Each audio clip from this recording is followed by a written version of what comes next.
as well as creating a support network with this network, helping each other to solve specifically any problems that they encounter. It could be tax, it could be accounting, and it could be many other problems that is existing in the business space. So we have today with us Joseph, and he's from Isla. Could you please provide a brief overview of your business and share what inspired you to enter in this field? Tax preparation became a big industry, so Isla came onto the scene generations ago. And what we were finding is that people wanted more than just tax compliance, they wanted tax planning.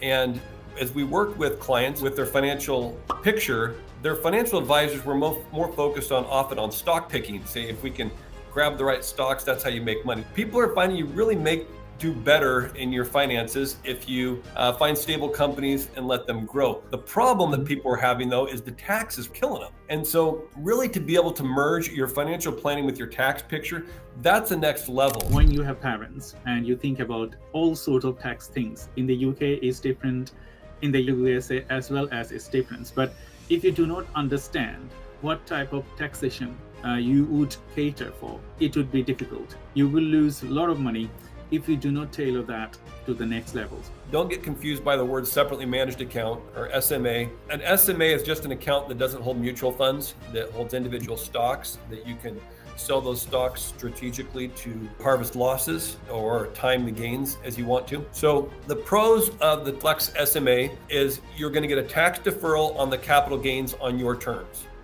The trend is not favorable to the next generation. So people that are willing to invest in relationships with their tax strategists are going to minimize the pain. We know any of us can grab a mutual fund or an index fund and watch it ride and ebb and flow with the market. That's not the challenge with financial planning anymore. The financial planning are watching your fees, watching your taxes, and implementing your risk tolerance in a way that's tailored to your individual interests and needs. If someone knew they wanted to master in your field, how would you support them, and what advice do you give it to them? I would say if you are willing to get out there and listen and do self-education, you're going to get ahead. And when I say self-education, I'm not talking about the CE classes or CPE classes that are required, the 20 minimum per year, 60 every 2 years we have here in Oregon. Those classes, they're basically teaching you the new laws and how the laws are changing and things like that. I'm talking about people who are strategic and innovative. You're going to want to make sure you are just a constant learner,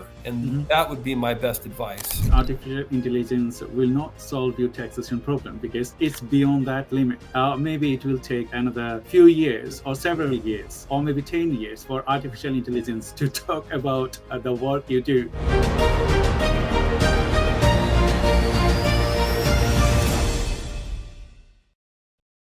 We created a platform which takes and trains the models on the different market conditions, which can analyze existing algorithms and train them on the different market conditions. The market is very imbalanced, and when Sunday President Trump announced the global tariff, the market became very shaky. Could you discuss the key issues in your industry? Absence of a calculational power which hedge funds have. That's the main problem, is the absence of these abilities to compete. Someone can provide to safeguard their money. They're going to lose money, isn't it? In these ups and downs after the change of US government. How do you produce, or how do you safeguard, or how do you train your model? You have to look at some parameters which are somewhat extraordinary, and they're describing some specifics, maybe in advance, so-called like leading indicators. That's a great explanation. Who are the clients you aim to help? So we actually created these copy trading capabilities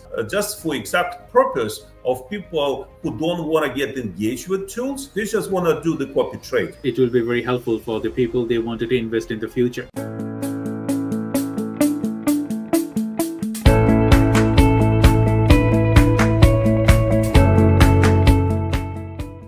Hello, everyone. Thank you for joining today's Innovator Circle podcast. I'm your host, Dr. Shah Siddiqui, CEO of Time Research and Innovations, NC Marketing Agency, and Tadbot AI. ICPcast is an initiative to bring innovative ideas, transformative strategies, and forward-thinking insight from various industries, where it is in technology, artificial intelligence, marketing, finance, lead generation, sales, business advisory and development, tax and accounting, or sustainability. We bring you specifically very brightest mind, C-levels executive, and industry leaders who are shaping the future. In today's episode, we will thrill to welcome Dr. Sergey Sevastov, founder and CEO of Tickron. Tickron is an AI-powered investment platform helping traders and investors make a smarter, data-driven decision. And with a PhD in applied mathematics and a background in semiconductor innovation, Sergey has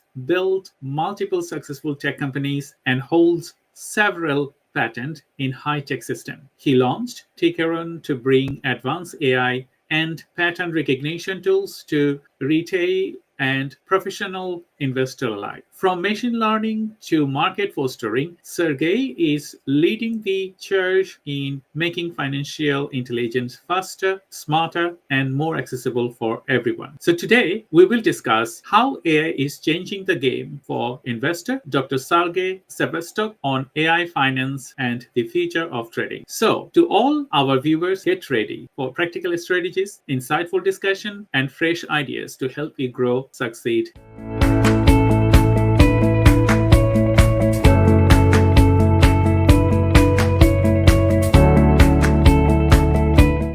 Hello, Dr. Sergey. Thank you very much for joining today's Innovator Circle podcast. How are you? Fine. How are you, Dr. Shah? Thank you for bringing me in. I'm very good. Thank you. Thank you for your contribution. And to all the viewers, today we're going to be having a detailed discussion about how he has reinvented the trading industry to smartly thinking, and you can smartly benefit from his system. So to all the viewers, normally we have a set of questions and we ask these questions to get to the different insight that the future innovators or business people, they can train themselves or they can get some directions. So first questions I wanted to ask, could you provide a brief overview of your business and share what inspired you to enter to this field? Okay, thank you. So what inspired is the fact that I was been trading myself on the stock market quite a lot, and I realized that there is a lot of underground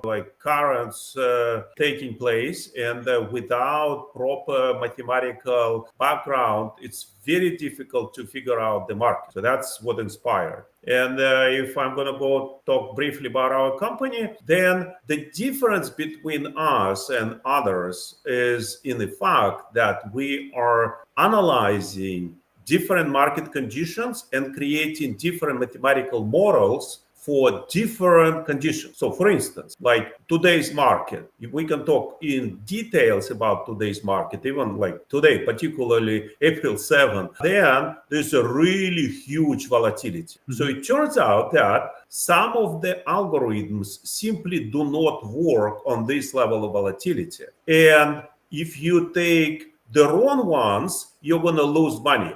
Mm-hmm. At the same time, when the market volatility goes down, then you have to take a different set of algorithms. So the question is, what kind of algorithms work properly on different market conditions? And mm-hmm. that's what we've done. We created a platform which takes and trains the models on the different market conditions. Like, for instance, volatility today, interest rate goes up, interest rate goes down, somebody said something, and then we see that our models are kind of adjusting to the market conditions and then giving a proper trade signals on a buy and sell. That's the basic. It's a platform which can analyze existing algorithms and train them on the different market conditions. That's a great explanation, Dr. Sergey. And you know that nowadays the market is very imbalanced. And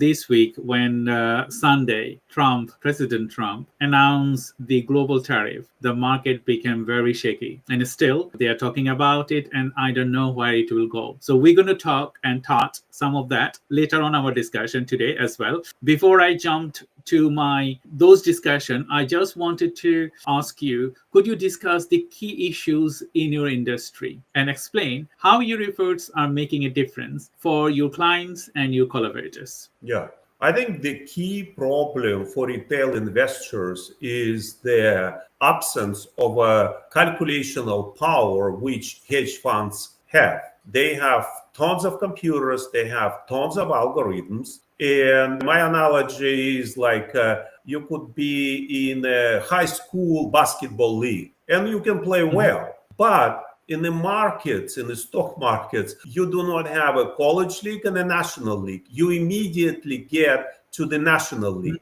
And if you don't really have everything which is required to play in the national league, you're going to lose. And that's what happens with the retail investors across the board, across the countries. And what we do is we provide this calculational power. We provide quick access to the market conditions, and then we adjust the models and then give ideas to the retail investors specifically. That's the main problem, is the absence of this abilities to compete. There's a great example and explanation, Dr. Sergey, because when people think about investing in market, and then if they do not get a prioritized services that someone can provide to safeguard their money, they're going to lose money, isn't it? In these ups and downs after the change of US government. I know that before that, the market was very steady. You know that before this Labour government, there was a very big fall in the UK, and that was heated very hard all over the world. And now we have Trump, and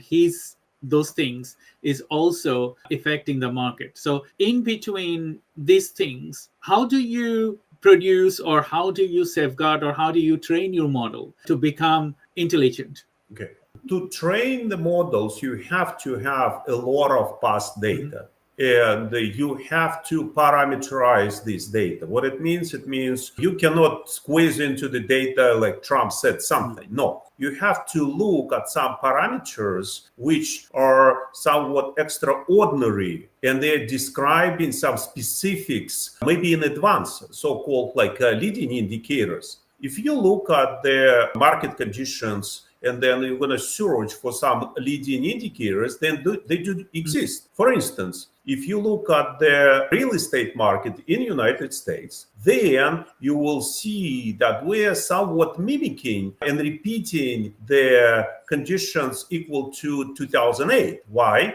Because the number of houses on the market sitting for very long, somewhat equal to what preceded to the great crash in the real estate of 2008. So then how you can determine that relatively quickly is to look whether or not the stocks for the home builders going up or down. And then within the last few months, the prices of stocks for home builders is going down. Why? Because if you have a lot of inventories in housing, there is nothing to build, then stocks go down, and then it's becoming a leading indicator of what's going to happen. And if you look at the past data, then it turns out that every time when the home builders went down, in a few months, the entire market went down. That's a kind of one of the leading indicators. Another interesting leading indicator is the ratio of the prices of gold versus prices of silver. It turns out that if that ratio going up, then people are searching for safe harbors. And if we look at this ratio, then this ratio also was a leading indicator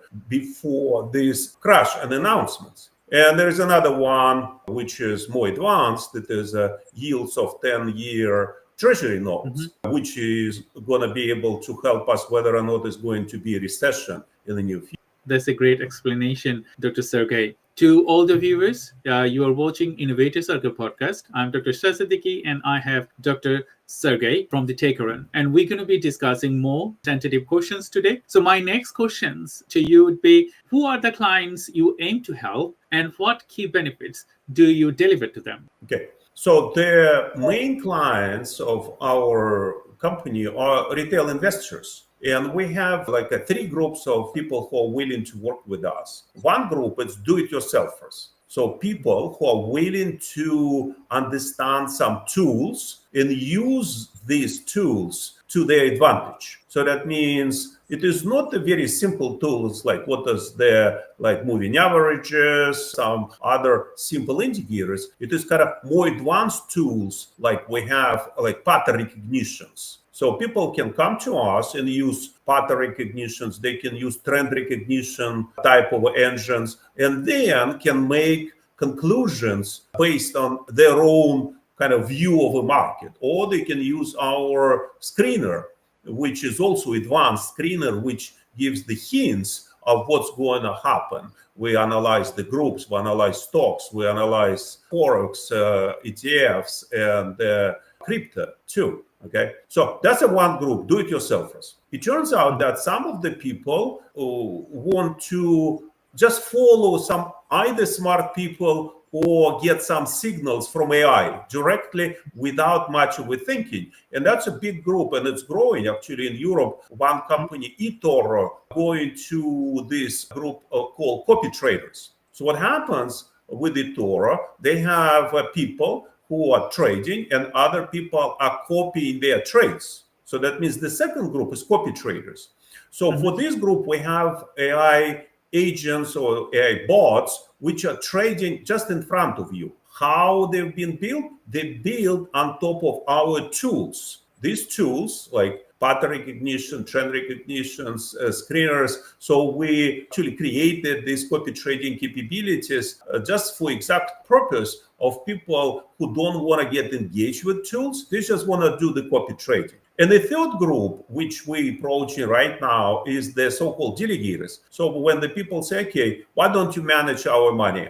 And then we just don't want to get involved. And then we just going to manage their money as assets under management. Mm-hmm. Thank you very much. In the US, it's called like AUM model, which is assets under management model. Thank you, Dr. Sergey. It will be very helpful for the people they wanted to invest in the future. So my next question to you, what makes your approach unique in helping clients achieving this success that you just demonstrated? Uniqueness, I think, in our approaches of building these AI agents. So we believe when we analyze the markets, imagine like three scenarios, I will tell you. One is just buy and hold S&P 500.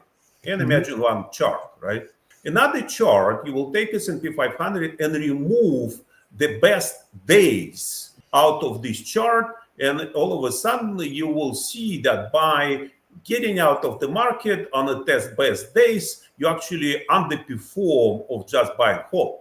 But the interesting point is that if you remove the 10 worst days out of the S&P 500, then you're going to outperform the market. So what does it mean? It means that if we have in our agents some ability to hedge worst days, like the days of the past week or today, right? Then we can skip the worst days of the market, and then we're going to be outperform the market. So the uniqueness is the smart hedging with actually inverse ETFs. Inverse ETFs are the ETFs which are kind of moving in the opposite direction. When the market goes up, then ETF goes down. And when it is the inverse ETFs, right? And when market goes down, the ETF goes up. So some of our ETFs right now up 25, 30% versus the market is down 25%.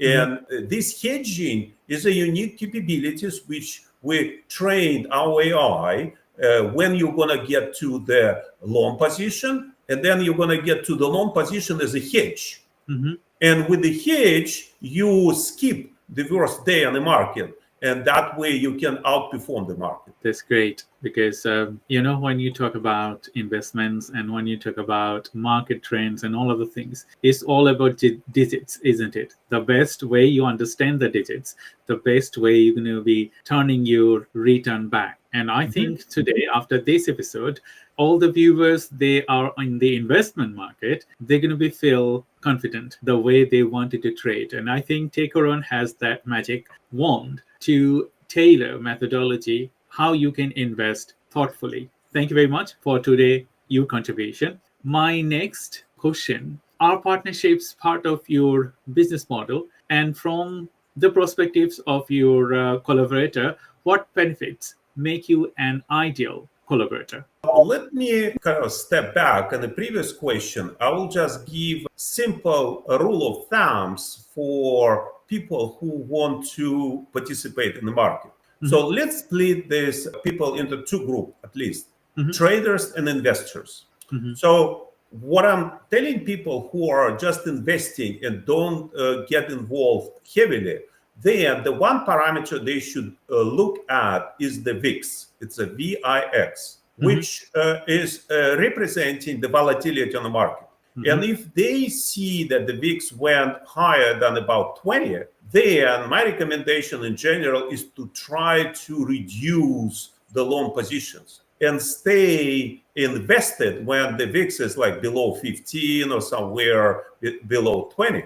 So that means if they don't want to get involved, just look at least at one parameter, VIX. And if you're a trader, then you should be relying on this VIX, on volatility, and actually you can make more money, even though the projections for the next year, maybe for the next 10 years, that the returns are going to be very weak. So what we're doing is we're helping people to look at our website and gain the basic knowledge and collaborate with us, because in some of our tools, you can vote what you think on what's going to happen with the market. So that means there's a kind of crowdsourcing of ability where people can look what other people think and also make conclusion out of the crowdsourcing. Thank you. Can you explain about the collaboration bit now? So do you collaborate with people, and what type of collaborator are you looking to get into the industry? Yes, we actually do hire people who can create the new algorithms for different market conditions. So we like to hire really smart mathematicians who would be able to embrace our platform. I call it the FLM platform, which is the financial learning model platform,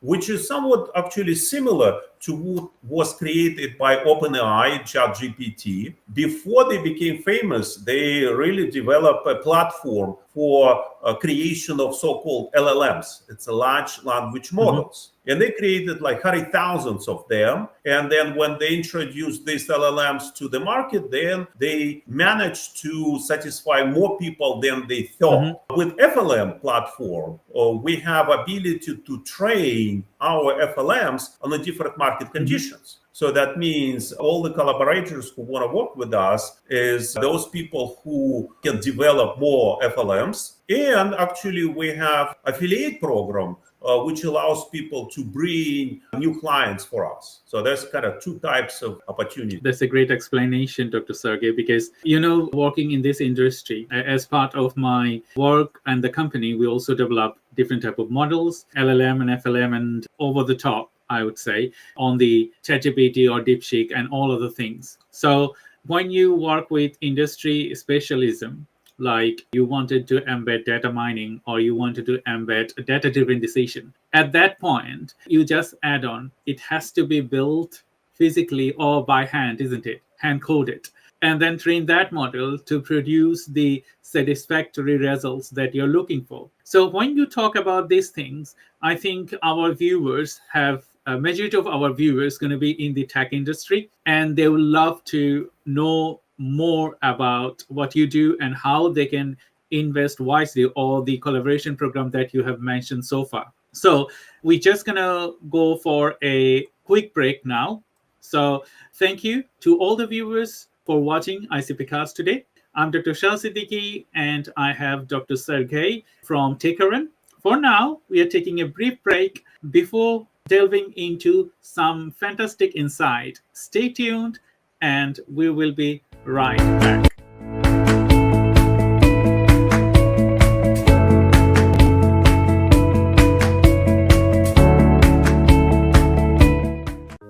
Great conversations start with thought-provoking ideas, and a visionary leaders turn them into reality.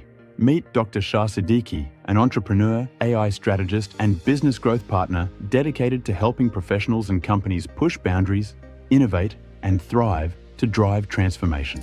Did you know that 92% of executives consider digital transformation and AI adaptation are essential for staying competitive in today's market? Furthermore, companies that use data-driven insights for decision-making also see a 23% boost in profitability compared to those that don't. Through ICPcast, we bring together the brightest minds in AI, business, finance, marketing, and other tangible fields to deliver strategies that drive measurable success. Dr. Shah is the founder and C-level executive and leads multiple startups, including Gen Z marketing agency, Neurodivergent Business Consortium, NBC, Time Research and Innovation, TRI, and Green Threads DPP. He is AI and technology expert and helps businesses harness AI for scalability and efficiency. He is a sales and business growth strategist and the creator of the Sales Funnel Accelerator, SFA program, to guide C-suite executives to maximize conversions and revenue. You might be surprised to learn innovation isn't just about your ideas, it's about execution. In fact, only 10% of companies successfully turn their innovative ideas into scalable strategies, while the rest struggle with execution. Businesses that focus on effective implementation rather than just ideation 3 times more likely to outperform their competitors. After working with industry leaders and disruptors, I have learned one thing: success isn't just about what you know, it's about how you apply it. That's why I created Sales Funnel Accelerator and ICPcast to provide actionable insights that you can apply right way to drive business growth and innovation. Podcasting is now one of the most powerful tools for business influence, with 80% of listeners taking action after hearing expert insights. And when it comes to driving sales, 78% of social sellers outperform peers who don't use social media for business networking. Are you ready to be the part of the conversation that is shaping the future of business? Let's explore innovation, strategy, and leadership together. Book your cast with me today.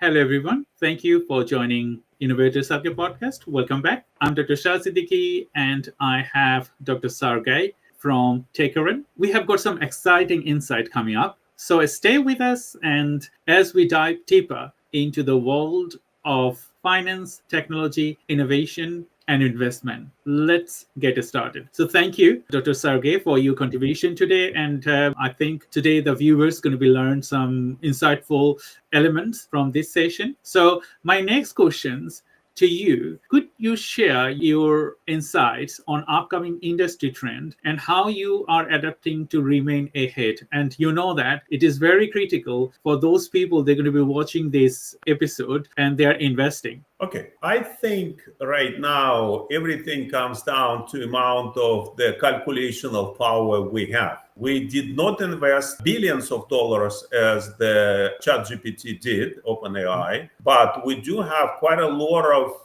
calculational power to look at the data in the past. Obviously, people say, yes, past performance does not guarantee the future results, but we're approaching this from a mathematical standpoint. We're looking at the data and say, okay, what are the chances that you're going to be profitable? So we're not saying, never say it is 100%. We never say guaranteed. But imagine like AI is going to tell you your chances that the stock is going to go up like 80 or 70% versus the chances it's going to go up 30%. So it is similar to like you're watching baseball or some other games where you are presented not only with players, but also with the statistics, right? So like how many times it will hit it right, or what the number of goals and this and that. So you kind of look at the statistics. So what we do is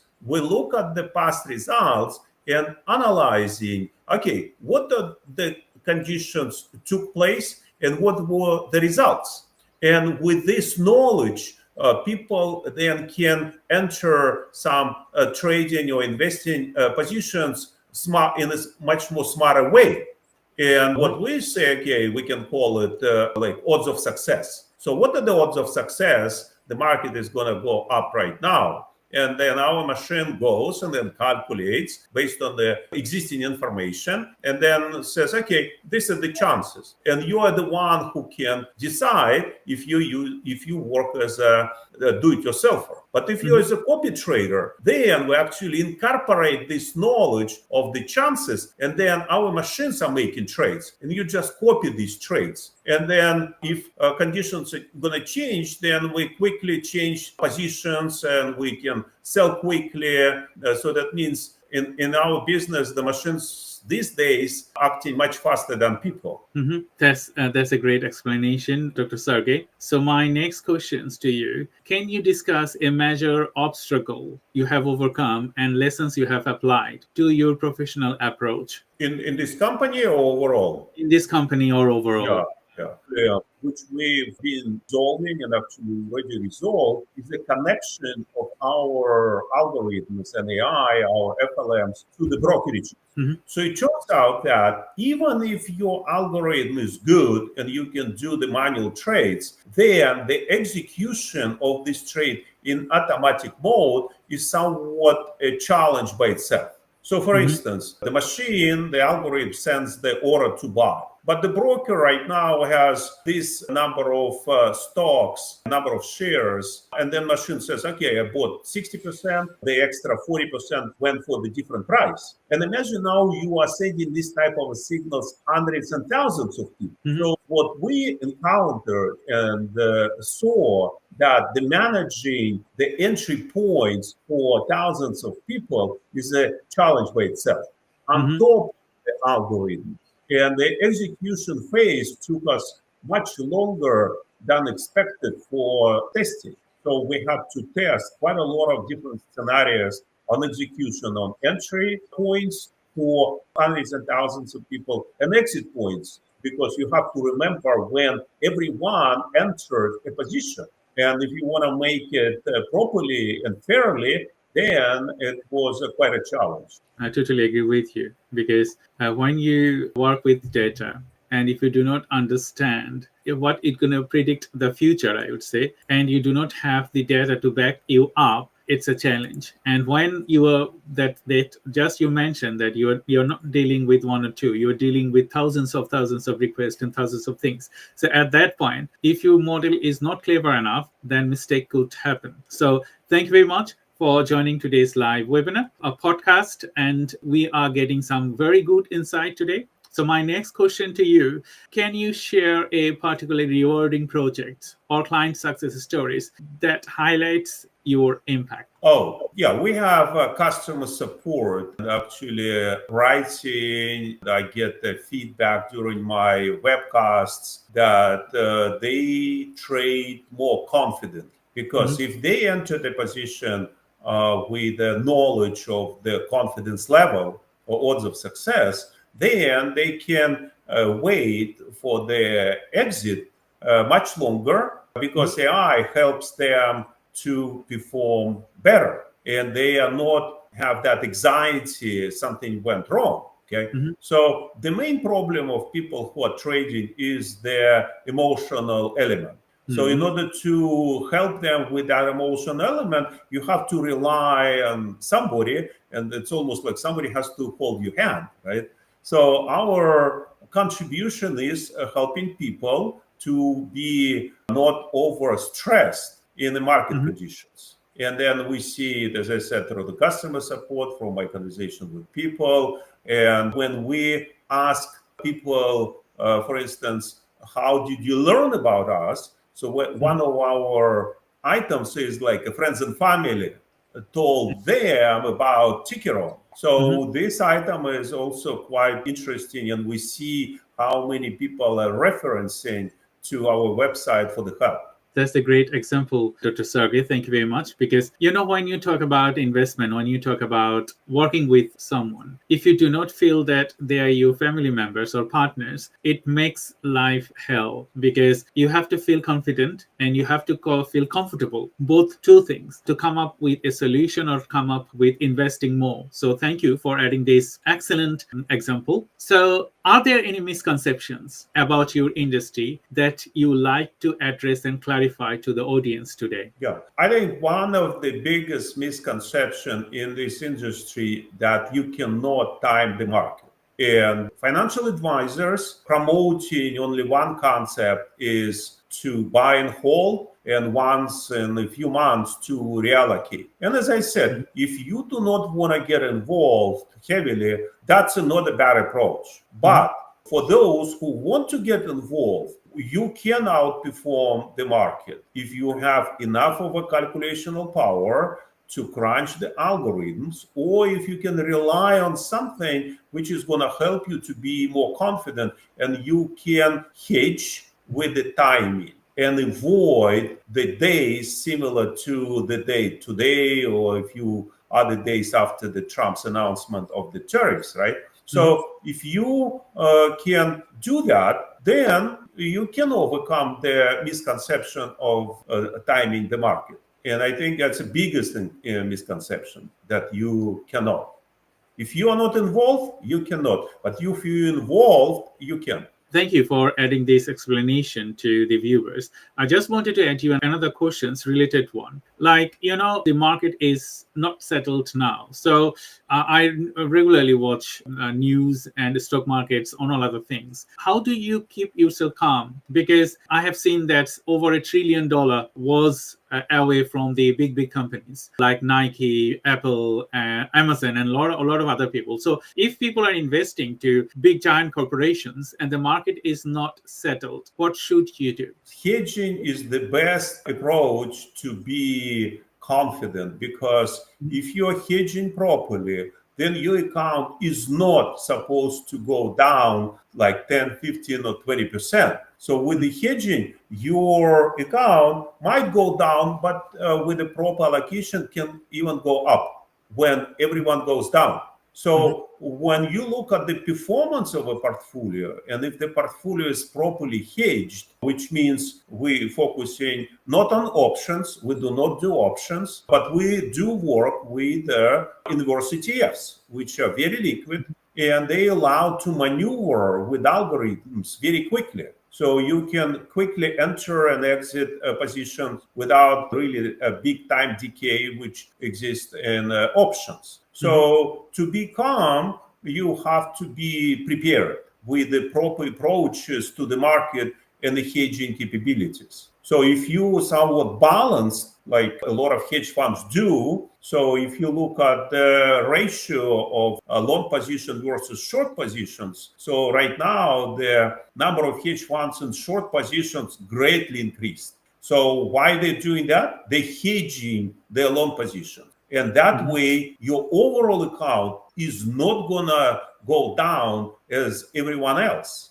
So that's the main benefit of approaching these cases as a trader. If you are an investor, then there are other ways of long-term hedging, like options, like you can buy put options, and also be on the safe side. Or like I have some friends who asked me, should I get out with my entire 401k plan? I said yes. And they left the market, let's say 2-3 weeks ago, and they're asking me again, when should they get back? I said, okay, watch for VIX. If VIX are going to go down below 20, below 15, then you might consider getting back to the market, but not as it is right now between 40 and 50. It doesn't make any sense. That's a great explanation, Dr. Sergey. So to all the viewers, you're watching Innovator Circle podcast, and I'm Dr. Shah Siddiqui, and I have Dr. Sergey Sevastuk from Tickron. We're going to be having some more discussion today. Before I jump into my personal questions with you, I just wanted to ask you, what advice would you give to inspiring entrepreneurs looking to make a mark in this field? Okay, went to mathematics right after the high school because mathematics is everywhere. You go to groceries, you need to know math. If you're doing physics, you have to know the math. If you in the biology these days, you have to know the math. All AI is built on the math.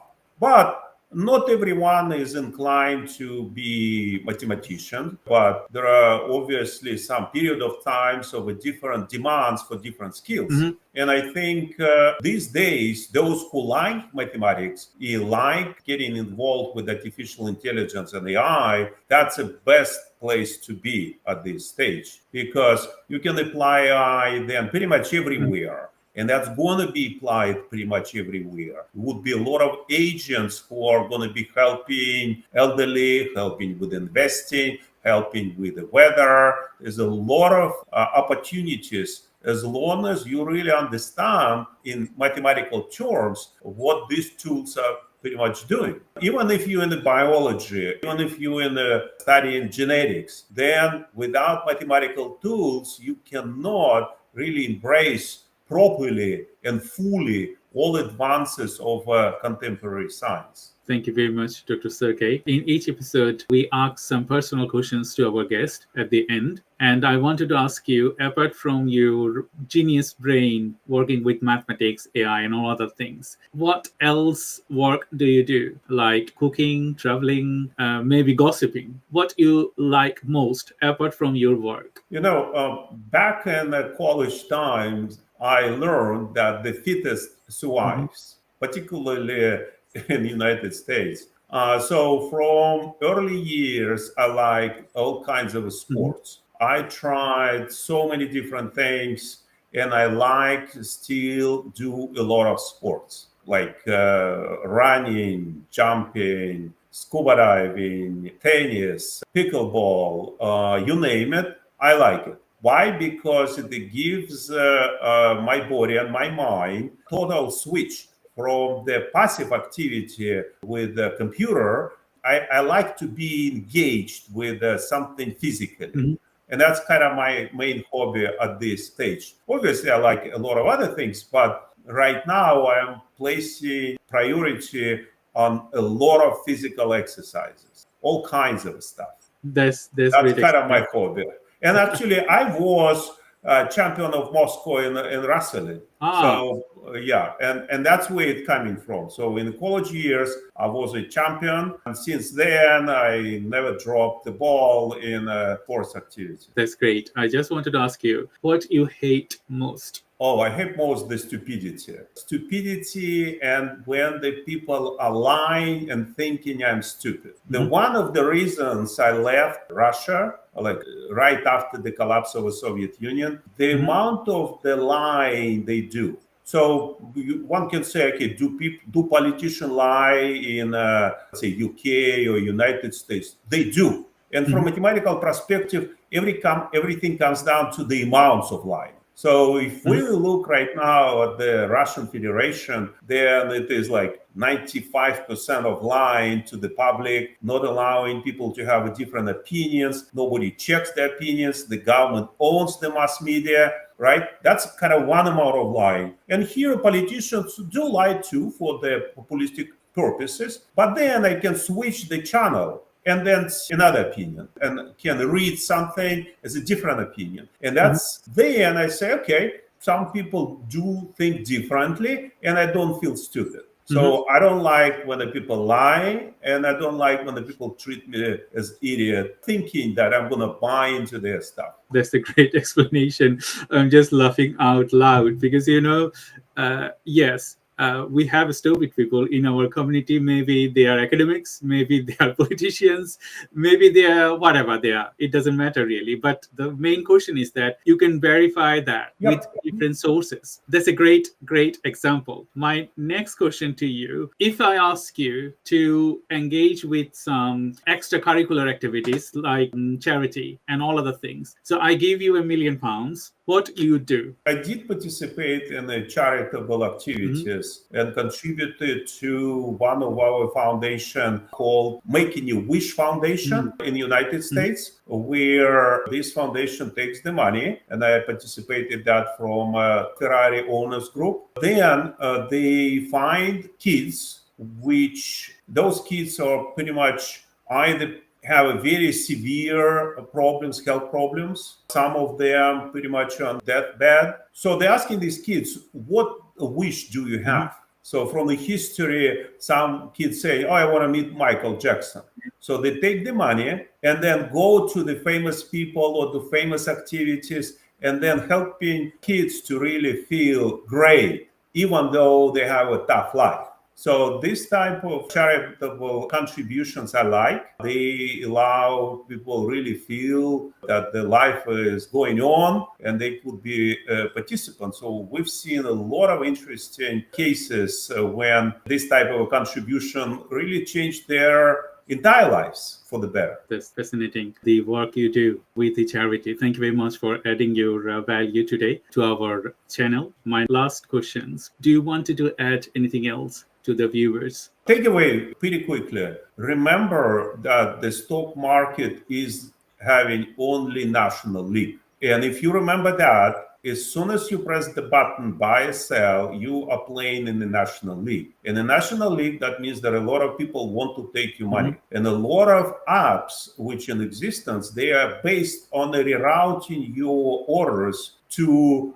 those who are professional in this league. So make money like Robinhood and some other brokerages, they're rerouting retail type of orders to big companies which are taking advantages of these orders. So what I'm asking your viewers is to be smart and say, okay, I'm not going to be buying or selling or trading on a hunch. When you're on a hunch or you're emotionally involved, most likely your orders are going to be together with the crowd. But if you're smart, you could be taking advice or take a direction, knowing the confidence of that direction, and then you're going to be better off. Don't go with the crowd. So there's a lot of contrarian type of scenarios. And in order to do that, you have to be with somebody who is calculating for you and presenting the data with you. That's, I would say, important element of understanding. You can lose very quickly and very fast. Thank you, Dr. Sergey. Thank you, everyone, for joining today's podcast. And I hope you have learned something from this podcast. If you wanted to learn more, please stay tuned to our other episodes of Innovator Sergey podcast. And we're going to be bringing more guests. And we're going to be in the future, maybe we can bring Dr. Sergey back. And please support our work. So today's conversation with Dr. Sergey has spurred fresh ideas and providing valuable insight to elevate your business strategies, whether it is in sales, marketing, finance, or investment. You can invest if you have a right decision-making tools like Tickron. So when you invest, think about what you are doing. Don't forget to subscribe to our newsletters on ICPcast.com. Share this episode with your network. Leave us a review, and it helps us to reach and inspire more leaders like Dr. Sergey. Like our page on LinkedIn and subscribe to our YouTube channel, Sales Funnel Accelerator. And behind the scenes success content and contact with Dr. Sergey, you can always reach him through the social channels, LinkedIn and social media. Until next time, stay inspired, stay curious, and keep the leading way in innovation. Thank you. Thank you, Dr. Sergey. Bye-bye.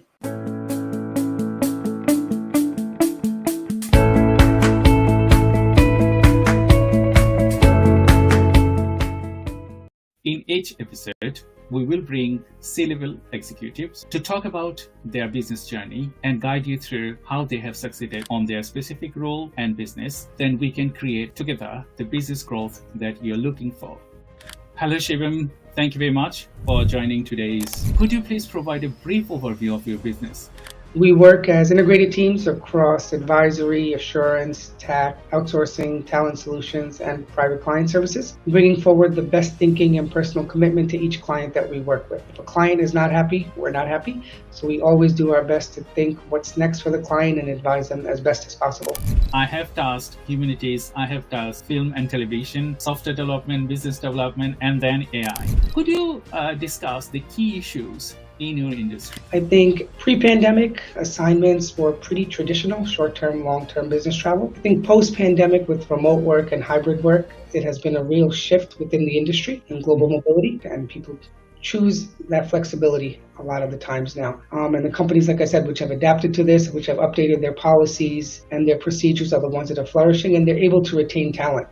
If you are a grown-up companies and you need to grow your business beyond the capacity, think about the worst case scenarios first, because that's just down the line. You don't know, and the mishap will happen, and the money you will lose, that's enormous. So think about the negative first, then think of the positive. As well as in that foreign jurisdiction. So I make sure that these individuals are filing the proper forms, which are extremely complex, and making sure that they're done properly. A lot of times people travel across borders, or companies send people across borders for work assignments, and they really forget about liabilities or the obligations that they're triggering for their employees. I think it's really important to educate these individuals as they have this business travel or short-term or long-term assignments. That most of our businesses in the US and UK and global, they suffer from taxation problems. What makes your approach unique in helping clients? But I really try to look at further down the line for them. What's next in their journey? What they might need now might not be what they need a couple of years down the line. And I try to educate my clients on what to look out for next, not just in the present. And that could probably have been avoided if planning was done up front for them for what would be something that they would require in the future. And making sure that companies are educated about this is really, really important. I am caring for them as I would myself, as I would my family, as I would my friends. Whenever you work in any business, your business or my business or any other businesses, it is the core success if you understand your clients and solve problems.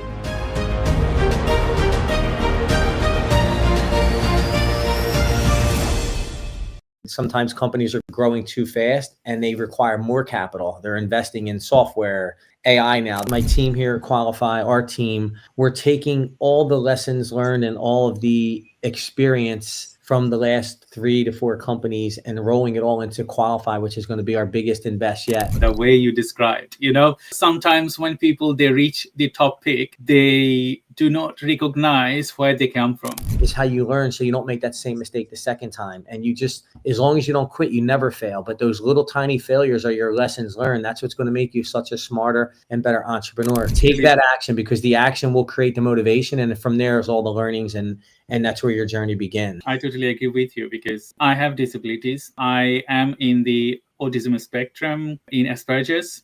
I am dyslexic. I have a brain tumor surgery. I born in a rural village in Bangladesh.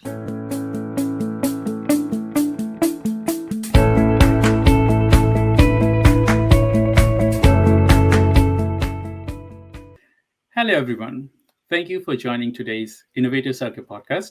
I'm your host, Dr. Shah Siddiqui, founder and CEO of Time Research and Innovation, Zenzi Marketing Agency, and Tadbot AI. As you know, ICPcast is an initiative to bring innovative ideas, transformative strategies, and forward-thinking insight from various industries, whether it is in technology, artificial intelligence, marketing, finance, lead generation and sales, business advisory and development, tax and accounting, or sustainability. We have all covered. We bring you insight from some of the brightest mind, C-level executives, and industry leaders who are shaping the future. In today's episode, we are thrilled to welcome Eddie De Angelis, founder and CEO of Qualifi. Qualifi is a business finance company, assists small and growing businesses in obtaining swift and flexible funding without the burden of corporate bureaucracy. With over 25 years of experience and 2 successful acquisitions under his belt, AD specializes in business team loans, lines of credit, equipment leasing, and invoice factoring, offering funding up to $75 million. He is known for his relationship-first approach. Eddie has built trusted relationships across the lending industry in the US. Through Qualifi, he is on a mission to help business owners boost cash flow, consolidate debt, and grow with confidence. We will discuss how to qualify and empower business to grow faster without wasting time on bureaucracy today. So, to all our viewers, get ready for practical strategies, insightful discussion, and fresh ideas to help you grow, succeed, and make an impact.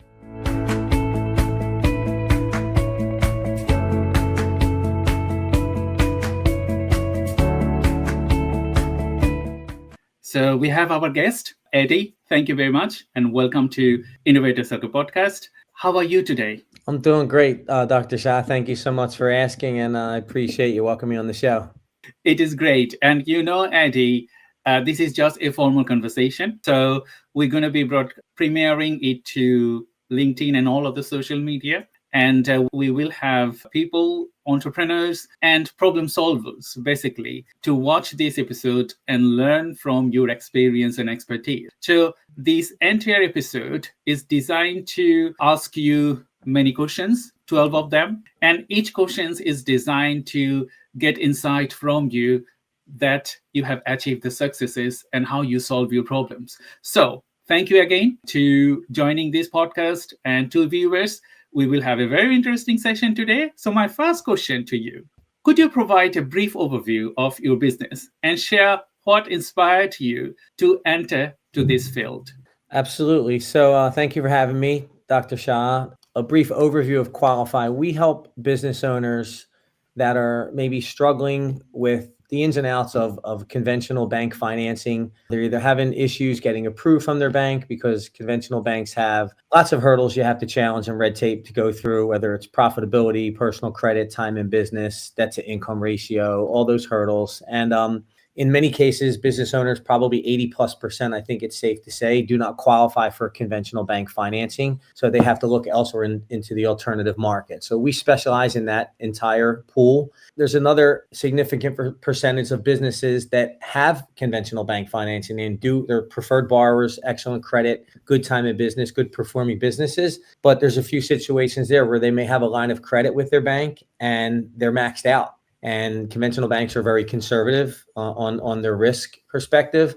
And sometimes companies are growing too fast and they require more capital. They're investing in software, AI now, that's a big investment for a lot of businesses. They're investing in equipment and they typically need to borrow more money. They go back to their bank and the bank says, no, unfortunately, we're capped out, or you don't have enough assets, or whatever the reason is, they're kind of capped at that maximum limit that the bank set for them. So then they turn to the alternative market. So we basically specialize in helping business owners that are kind of capped out at the bank, or maybe termed out at the bank, or can't get bank financing to begin with. So we specialize in about 10 to 12 different products. I'd like to say that about 60 or 70% of our entire portfolio is based around lines of credit. We do them secured and unsecured. So some of them, when I say secured, meaning attached to like secured by accounts receivable or inventory or possibly equipment. So we can do an asset-based transaction anywhere from a couple $100,000 all the way up to, the max is probably up to 100 million. Although we don't do $100 million deals every day as much as I'd love to, but we do asset-based transactions. And then we also have like unsecured lines of credit that are uncollateralized. So where business owners that may not have a bunch of accounts receivables, maybe they're in the e-commerce industry, or they just don't have any hard assets, as long as they have fairly decent credit and good cash flow, we're able to give them a cash flow driven credit and cash flow driven lines of credit. So we have lots of line of credit options that are available for many scenarios. We have a lot of other products as well, but line of credit, I like to lean with that one as our first choice because it provides a business owner so much flexibility than some of the other loan options that are out there, because you're only paying interest on the time that you're utilizing the funds. You could pay them back at any time. So if you need money to bridge your accounts receivable, or you're just falling short on your payroll, you can dip into the line of credit, take a draw, pay it back in a couple of weeks, and only pay interest for a couple of weeks. So tons of flexibility with the lines of credit. I like to say that that's our specialty, but we do have a lot of other products. So we do SBA loans. SBA 7A is the most popular. We also have an SBA Express. We do 5 to 10 year term loans on the business side. We can do equipment financing is another good product for us. Typically 5 to 6 year terms, 100% financing. Equipment financing, we do some real estate transactions, which could be either some of our business owners are maybe renting their office space, looking to purchase a building, either a new building or purchase the building that they're actually operating their business out of. We can do a new purchase. We can do cash out refinance. Sometimes a lot of our clients come to us with a need for capital. They're looking to consolidate debt. Maybe their business is struggling a little bit, or they're just looking to grow and they have a lot of equity available in real estate, in investment properties or their business property. So we're able to do cash out refinances as well with conventional bank rates. So we have a lot of different products that are offered. There's other products as well, but most of it's centered around lines of credit and term loans where businesses are just looking for capital to grow or to bridge some short-term cash flow gaps. Thank you very much, Eddie. I just wanted to ask you the connected questions, like what inspired you to become who you are now? Because you might not have started here. Can you tell us the story behind the scene? Yeah, I don't think we have enough time on the podcast to go through my whole personal story, because once I start there, it's going to take a little while, but I'll do the best I can to try to do some cliff notes. So I certainly didn't start where we are today. I grew up very, very poor with a family that has had some issues with drugs my whole life. Both my parents, who are passed away today, God rest their soul, and some siblings, my sisters. And, growing up was a little challenging, right? We didn't have many means and just had to, learn survival instincts and how to, just go a different route. And I managed through the grace of God to never touch a drug in my life to this day. I'm 58 years old today. And I just didn't want to go down that road that I see so many in the neighborhood that I grew up in. So for whatever reason, God had a different path for me. And I didn't really get into business until I was probably in my mid-20s. Had a couple of jobs, worked at United Parcel Service and left United Parcel Service. And I started my career, believe it or not, accidentally. I didn't know I had any talent in sales or any God-given talent. I was at a cheesesteak local place in Philadelphia, one of the world famous places. It's a landmark, Pat Steaks and Gino Steaks in South Philadelphia. And a little old man pulled up with a car, popped out his hatchback, and was selling these imitation perfumes and colognes. Wow. To make a real story short, I purchased a bunch of them for myself. They were like $3 to $4 or $5 a piece. I bought a bunch of them for myself, took them home. They were so good that they smelled exactly like the real thing. And I went back and ended up buying more and more. And it just started snowballing. I started seeing potential that, hey, I could sell these to all my friends and my friends' parents. And I started like a little side hustle for myself. And I started just this little cologne and perfume business. I made flyers and I was passing them out to all my friends and I was spraying everybody. Hey, here's a free sample. Smell this, try this cologne. It's amazing. It's all the big name brands like Eternity, Calvin Klein, White Diamonds for women back in the day was the real popular one. And from there, I just started growing a little wholesale retail business and it just stemmed from there. And I started seeing opportunity. I eventually took a trip to New York to find out, once I started doing a little bit more volume, I wanted to purchase the wholesale price, not off the guy on the street corner. So I went to Manhattan one day in New York City and found out where they sell these products wholesale. And then I just started buying bulk and started shipping it back and forth and really grew it into a business. I shortly opened up I started actually outside a welfare office in Northeast Philadelphia with a couple milk crates and a table of perfumes, and then grew that into a much bigger stand with other merchandise. But when I went to New York and Manhattan, as you may or may not know, it's the world of opportunity. There's hundreds and hundreds of stores and direct importers. You see all these different products, whether it's perfume, it's watches, it's jewelry, it's apparel, clothing, plants, anything that you could possibly think of selling. If you want to be in business, it just opened up the world of opportunity to me. So I end up bringing on other products. I got into apparel, I got into costume jewelry, watches, and I started building up a big retail, wholesale, general merchandise business and called it Perfume World at the time because I started with the Perfume World. I eventually rented a little store and had my own home storefront. And then from there, within 2 to 3 years, we were doing over $1 million in revenue. Just like that, we're in business and with very, very little money to start. I mean, I must have started with $35 purchase on the Park Plaza colognes that I was selling. So built that up from the ground up, just learned as I went into that business. Getting into the apparel part of that business eventually years later led me into the screen printing and embroidery business, which I spent about 17 years in before selling the company in 2015. And, I'm learning again. It's my kind of like my second business now, a whole different industry altogether. I'm working with business owners that are doing a lot of promotions and a company apparel. They're looking to give promotions away for whether it's good client promotions or holiday promotions for employees, and company apparel and service wear that the employees are wearing their uniforms and such. So I built a really big business in the screen printing and embroidery for the next 17 years, which was making me a nice stable income. And I couldn't really get over the hump. I was the entrepreneur that was felt like I had to do it all. I didn't have much coaching as an entrepreneur, right? There's no school that I went to or any kind of coaching on how to run a business. So everything I learned was hands-on. And I feel like that's the best way to just dive in and just do it. And you learn from your mistakes and you learn as you go. So I was doing the majority of the work and feeling like every big order I had to take, I had to make sure the screen printing was done right, the artwork was approved right. So I was probably spinning a lot of wheels and not really able to really scale it into something really, really big. I just wasn't at that point in my career yet where I had those skills or learned how to delegate and really scale and how to scale a business. So back in 2013, an opportunity came my way from a very good friend of mine that was in the finance business that he was on consumer lending. And he wanted to get into the business financing side, which is the business we're in today. And I kind of never wanted to work for anybody because I've, worked for myself, 20 years back then. And I just felt like at the screen printing company that I had, I just felt like I wasn't challenged enough, or there was just something more. It was a gut instinct. I just felt like there was something more. So he offered me an opportunity. I wanted to kind of learn more and do something different. And I just felt like it was the way to go. And I took a shot. I took it on from scratch. I was president and partner of that brokerage firm, small business finance, what I'm doing now.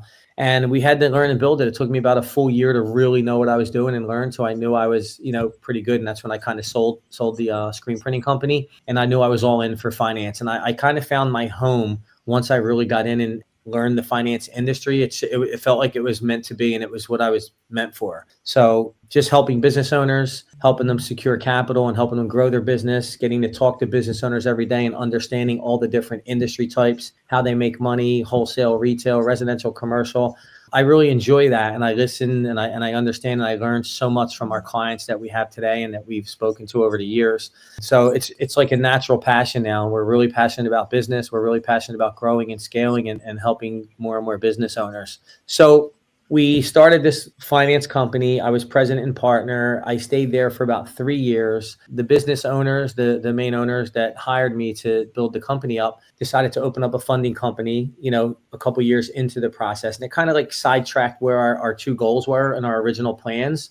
And we decided to part ways after about 3 years. It was in December of 2016. So here I am now after selling my business for 20 years, not much security per se. And I think age maybe 46 or right around there. I was faced with having to start all over again. I have a wife, 3 daughters, and a family and a lot of bills and a little bit of a scary time. And 3 months later, I decided to open up a small little shop for myself called Amerifi LLC. And that was my business finance brokerage. So this was my company.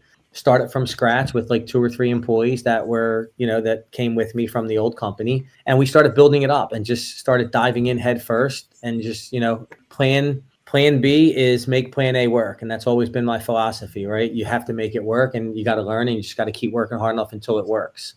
So fast forward into Amerifi, we started doing really well in the beginning. We started hiring from like 3 to 5 employees up to about maybe 15 at the most at the time.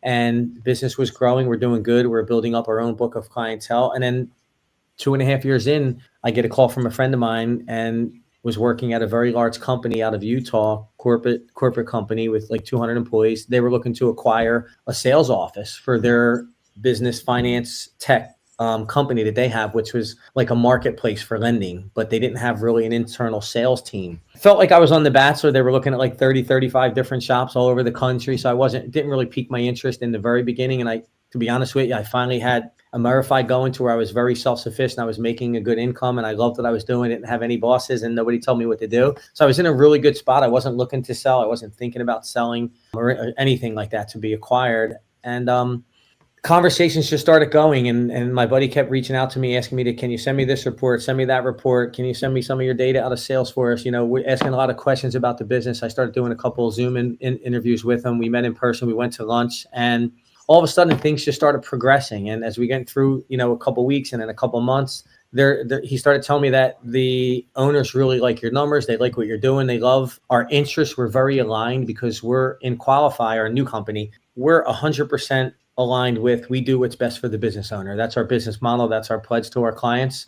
And I tell all of our reps, you can never go wrong by doing what's right for the client. because that's the business that's going to stick with you, stay with you, trust you, and you're going to build long-term relationships from, right? So we don't lose sight of that. So the company that acquired us was called Nav Inc. out of Utah. They were very much the same business model where they put client first. It was all about the client experience. So fast forward, we went through rounds and rounds of talks, interviews, Zooms. They invited us out, me and my partner at the time, Gus, and we went out to Utah together. And things just progressed. We loved the team. We loved all the people. They were so genuine and down to earth. It wasn't even like, you would think like a big, type of acquisition like that. It would be a lot of like attorneys and accountants. It just wasn't like that. It was just everything flowed great. And we felt super confident with their management team. They felt super confident with our management team and what we were doing. And it just seemed like a really good fit. So as it started getting in, it was down to like 10, then down to 5. And then kind of it just, landed to where we were the shop that they chose, which I was very humbled because they were looking at some really large shops as well with, larger companies with 50 plus employees, 50 plus sales team. And, we were relatively a small shop at the time. I think we had 8 funding managers at the time. So all went well. We decided to do the acquisition and move forward with Nav in late 2019, right before COVID hit. So that was another godsend, getting acquired right before the pandemic hit, because that would have been devastating to a small business like myself. So we did the acquisition, went with Nav. We stayed in our office in Pennsylvania. So not much really changed for us. And my role there was pretty much the same as it was here, but my title was head of finance operations. So I was still running my sales office and funding deals and, looking for the big deals and looking to grow Nav's portfolio as well. And stayed there for about 3 years.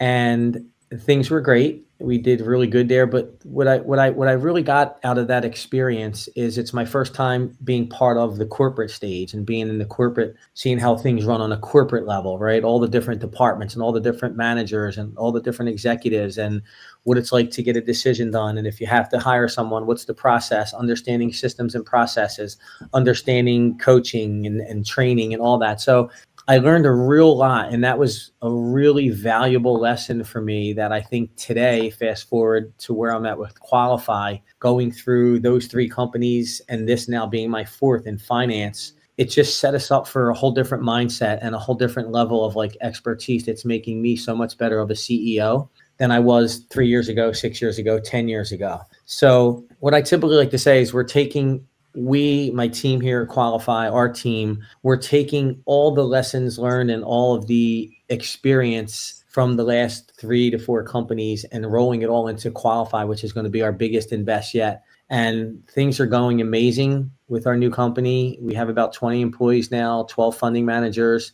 And over the last few years, we just hit a major growth spurt, which we'll talk about in more detail. But I know that was a long rant, but that's the cliff notes of the story to sum it up in about 10, 15 minutes of where we are today in Qualify. And I'm happy to answer any more questions that you guys have. It's fascinating. It's mind-blowing, I would say, the way you described. Sometimes when people, they reach the top peak, they do not recognize where they come from. And that's, I think, is not a good thing, because if you forget about your roots, you are not the person who you are right now. So thank you very much. I'm glad that you have given enough information for our viewers to know a person born in poverty now dealing with 100 millions worth of finances. So that's quite huge achievements, I would say. I love stressing that too, because coming from nothing, not having any financing in place for myself, or not having, my parents leave me a bunch of money when they die. So, and again, I will never forget where I came from, because I love the giving back portion of it. And we'll talk about a little bit how Qualify does that as well. But just being able to help others find good employment, right? I'm hiring now, so I'm giving people jobs, really good jobs in a great industry that's thriving. And we're creating jobs, we're creating opportunity, we're giving back. So I always will remember where I came from. And part of that is who I am. And that's what makes me who I am today. I don't have a college degree. I did spend a year in LaSalle University, but I took up computer programming because I was like a computer nerd back then. And I thought I was going to love it. And I totally hated it. I just left after 1 year. And then, like I said, shortly after, the rest of the story. But yeah, building all the businesses that I've had, I've never had any investment capital. So for anyone out there that's curious and thinking and afraid to make that move, I see so many people that I'm friends with today, and people that are they want to make a move and they're just afraid. Well, what if I fail? What if I fail? You want to fail. You're going to fail. It's those little failures. It's embracing those failures is how you learn, so you don't make that same mistake the second time. And you just, as long as you don't quit, you never fail. But those little tiny failures are your lessons learned. That's what's going to make you such a smarter and better entrepreneur. So for everyone out there, that's where I say, go for it, right? Just like Nike says, go for it, just do it. And take that action, because the action will create the motivation. And from there is all the learnings, and that's where your journey begins. So, yeah. I totally agree with you, because, when I talk to people, I have disabilities. I am in the autism spectrum, in Asperger's. I am dyslexic. I have a brain tumor surgery. I born in a rural village in Bangladesh. Wow. And my father died when I was 4 years old. So my mother, we were 11 brothers and sisters. My mother nurtured ourselves, and we are all brother sisters were established. One of my brother is in the US, I'm in the UK, my sister in the UK, and all other siblings, they are established of their own. So you can see a person, a mother, devoted her lives after my father died. And I'm proud of that. I'm proud of my mother. Absolutely, as you should be. And that's an amazing story. God bless. So I'm proud of my mother, because only for her, I'm here. Still, she's alive in Bangladesh. She used to live with me in London, but she left. She doesn't want to live here anymore. So she lives in Bangladesh. Every week, I talk to her a couple of times, and she always said, okay, I'm the youngest one in all of my brothers. So she just behaved like me. Are you okay? So she sees my face and she will say, you are not okay. I know that. What happened? Tell me. She's 85 plus. Wow. So, I'm here only for her. And I'm proud to say that it doesn't matter that I'm doing lots of good work, I'm in a greatest positions and all of the things. But if I forget my roots, I'm not the person that I am. So 100%. thank you very much.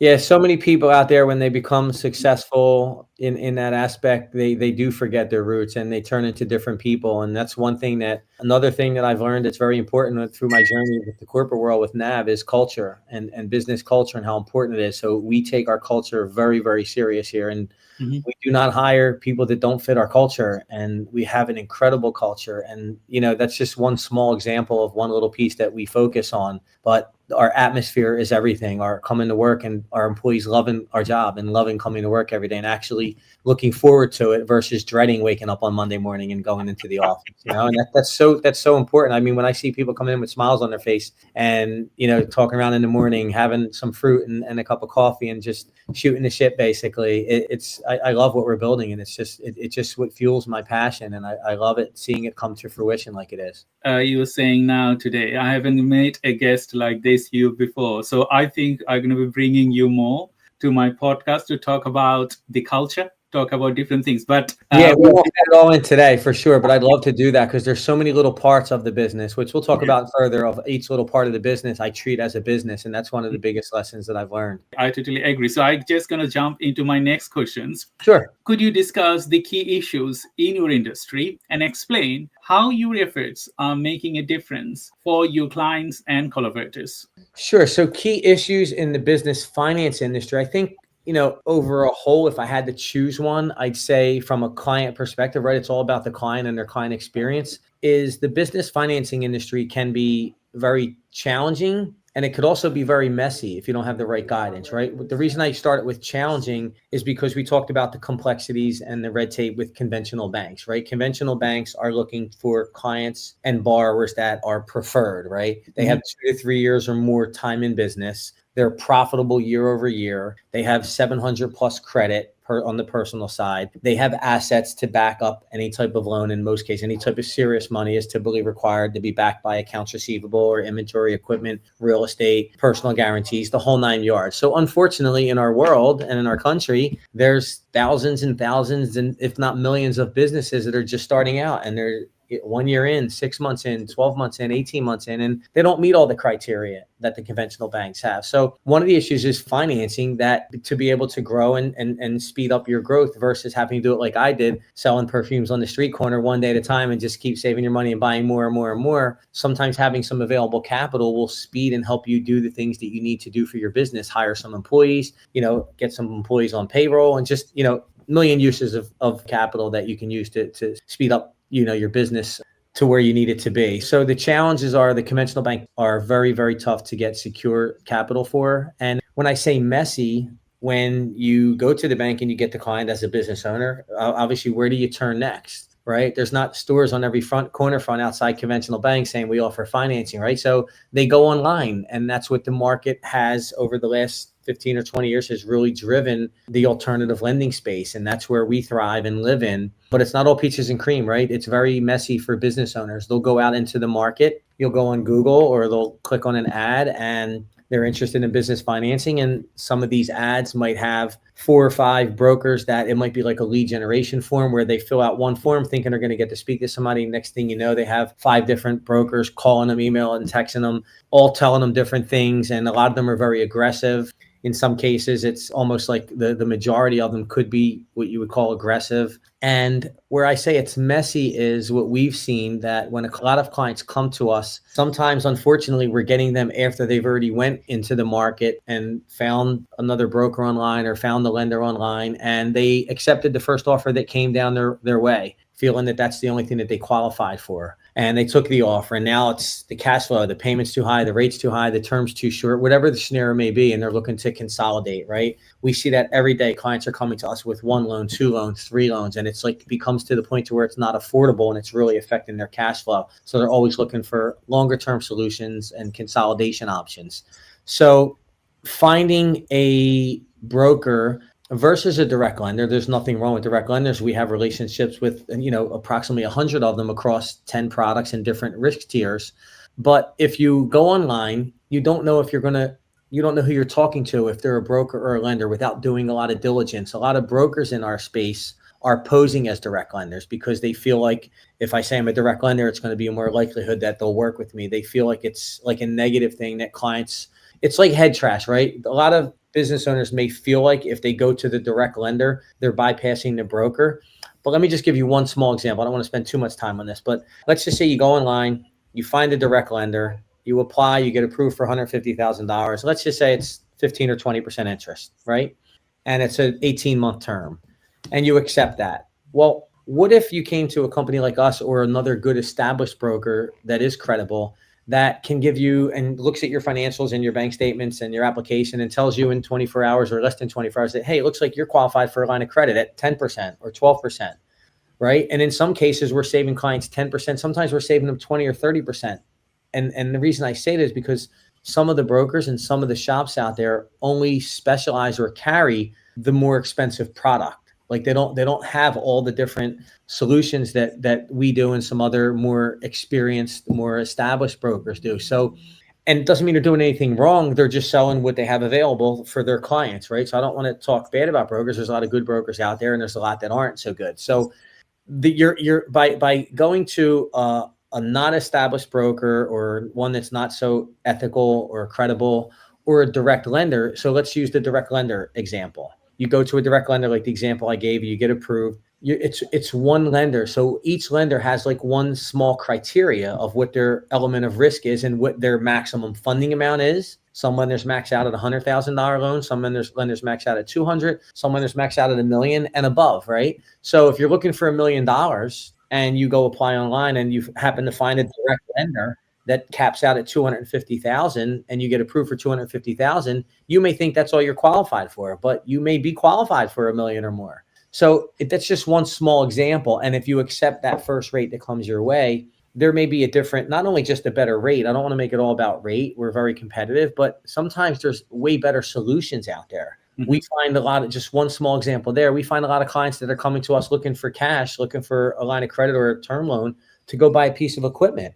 And they'll take a 1 year or a 2 year loan when we have equipment financing where they don't have to put a penny down. They don't have to use all their capital out of their account. Sometimes business owners are just taking cash out of their bank and just going out and purchasing it cash when they're draining their cash flow, which we all know cash flow is king, where we could give them 100% financing, not a penny down, and finance that over 5 or 6 years, monthly payments starting at like 6-7% annual interest. Mm-hmm. So it's about, to sum it up, so you understand, is that we provide business owners with all of the available options. Of course, we start with the most affordable, but we give them a few different options of what they may qualify for. And we go down each one to see what may be the best fit. We'll help them with that decision. But ultimately, our goal is to help you, the business owner, give you all the options so you can make the best decision on behalf of the business, if that makes sense. That's a great explanation. So I think my related connected questions would be, who are the clients you aim to help and what key benefits do you deliver to them? If you can give us an emphasized version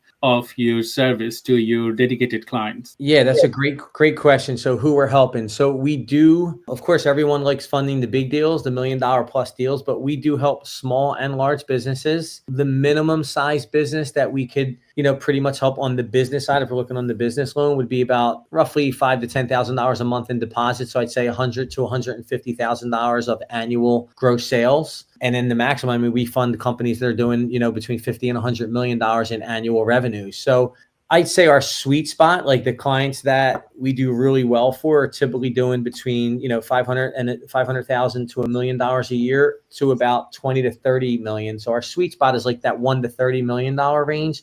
But no client is too small for us to help, and no client, I'd say no client is too big, but there is some that could be too big. If you're $1 billion company, you're not going to come to Qualifi. But we've done deals, between 5 and 10 million. We've done several of them, lines of credit. And, we've had a couple $20 million term sheets that we're close to funding. So we're in that world of small to large. And what we find is a lot of our smaller clients that we helped out in the beginning, some of them grow their business into really big businesses that we're helping today that become really, really strong clients, and refer us clients as well when we do a good job. Thank you, Eddie. So to all the viewers, you're watching ICPcast, and I'm Dr. Shah Siddiqui, and I have Eddie DeAngelis, and we are talking today all about lending, finance, and a lot of other things. So we have to do more questions in the next half of the episode, but we are nearly finishing our 40 minutes. So this is a 45 minutes episode, but we think we will bring Eddie to discuss more questions in the future to complete another 45 minutes, because I think with Eddie, time flies very quickly, Eddie. What do you think? No, it does. And like I said, there's so much that we discussed kind of earlier on that I feel like we can share. And I think it would be really helpful, help a lot of business owners navigate financing, the best ways to go about it. And then people that are looking to start or build a business, or they're in the beginning of the stages, I love to share everything that I'm learning and still learning right now, because we're in a major growth phase right now of uncharted waters to where we've ever been at. And we're in that position now to where we're adding a lot of tech and we're introducing AI into our processes. So I'd love to share all of what we're doing here at Qualifi, and hope with the hopes that it's going to help others as well that are looking to grow their own business. Thank you, Eddie. So to all the viewers, thank you for watching ICPcast. I'm Dr. Shah Siddiqui, and I have Eddie, founder and CEO of Qualifi. Now, we're going to taking a short break, and stay tuned. We'll be right back.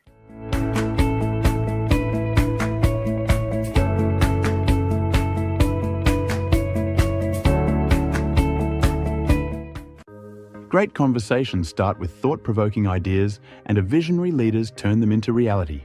Meet Dr. Shah Siddiqui, an entrepreneur, AI strategist, and business growth partner dedicated to helping professionals and companies push boundaries, innovate, and thrive to drive transformation. Did you know that 92% of executives consider digital transformation and AI adaptation are essential for staying competitive in today's market? Furthermore, companies that use data-driven insights for decision-making also see a 23% boost in profitability compared to those that don't. Through ICPcast, we bring together the brightest minds in AI, business, finance, marketing, and other tentative fields to deliver strategies that drive measurable success. Dr. Shah is the founder and C-level executive and leads multiple startups, including Gen Z marketing agency, Neurodivergent Business Consortium, NBC, Time Research and Innovation, TRI, and Green Threads DPP. He is AI and technology expert and helps businesses harness AI for scalability and efficiency. He is a sales and business growth strategist and the creator of the Sales Funnel Accelerator, SFA program, to guide C-suite executives to maximize conversions and revenue. You might be surprised to learn innovation isn't just about your ideas, it's about execution. In fact, only 10% of companies successfully turn their innovative ideas into scalable strategies, while The rest struggle with execution. Businesses that focus on effective implementation rather than just ideation 3 times more likely to outperform their competitors. After working with industry leaders and disruptors, I have learned one thing. Success isn't just about what you know, it's about how you apply it. That's why I created Sales Funnel Accelerator and ICPcast to provide actionable insights that you can apply right way to drive business growth and innovation. Podcasting is now one of the most powerful tools for business influence, with 80% of listeners taking action after hearing expert insights. And when it comes to driving sales, 78% of social sellers outperform peers who don't use social media for business networking. Are you ready to be the part of the conversation that is shaping the future of business? Let's explore innovation, strategy, and leadership together. Book your cast with me today.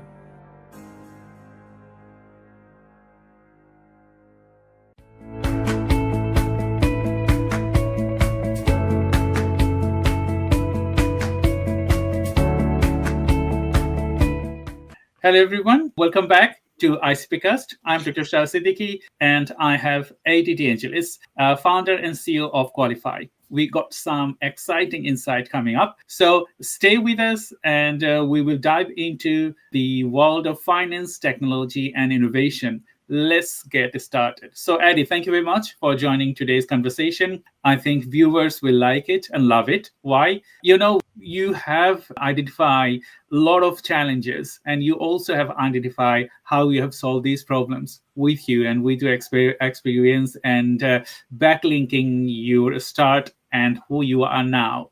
So it's going to be a great episode for our viewers. So my next questions: are partnerships part of your business model? And from their perspectives, what benefits make you an ideal collaborator? So yes, the answer is yes. Quality partnerships are a big part of Qualifi, and it's also a big part of our growth plan to continue building those partnerships and those relationships. So currently today we work with, several conventional banks where, as we discussed earlier in the episode, a lot of conventional banks, they're not able to service a big part of the market that don't meet their qualifications. So they unfortunately have to decline a large majority of their business owners that are coming to them that may be clients of theirs. So it's not the greatest situation for the bank to have an unhappy customer that gets declined. So we have a lot of contacts at a lot of different banks that refer clients over to us, because in a lot of cases, when clients don't meet conventional bank financing criteria, we are able to help them in a lot of ways. So it's a win-win relationship.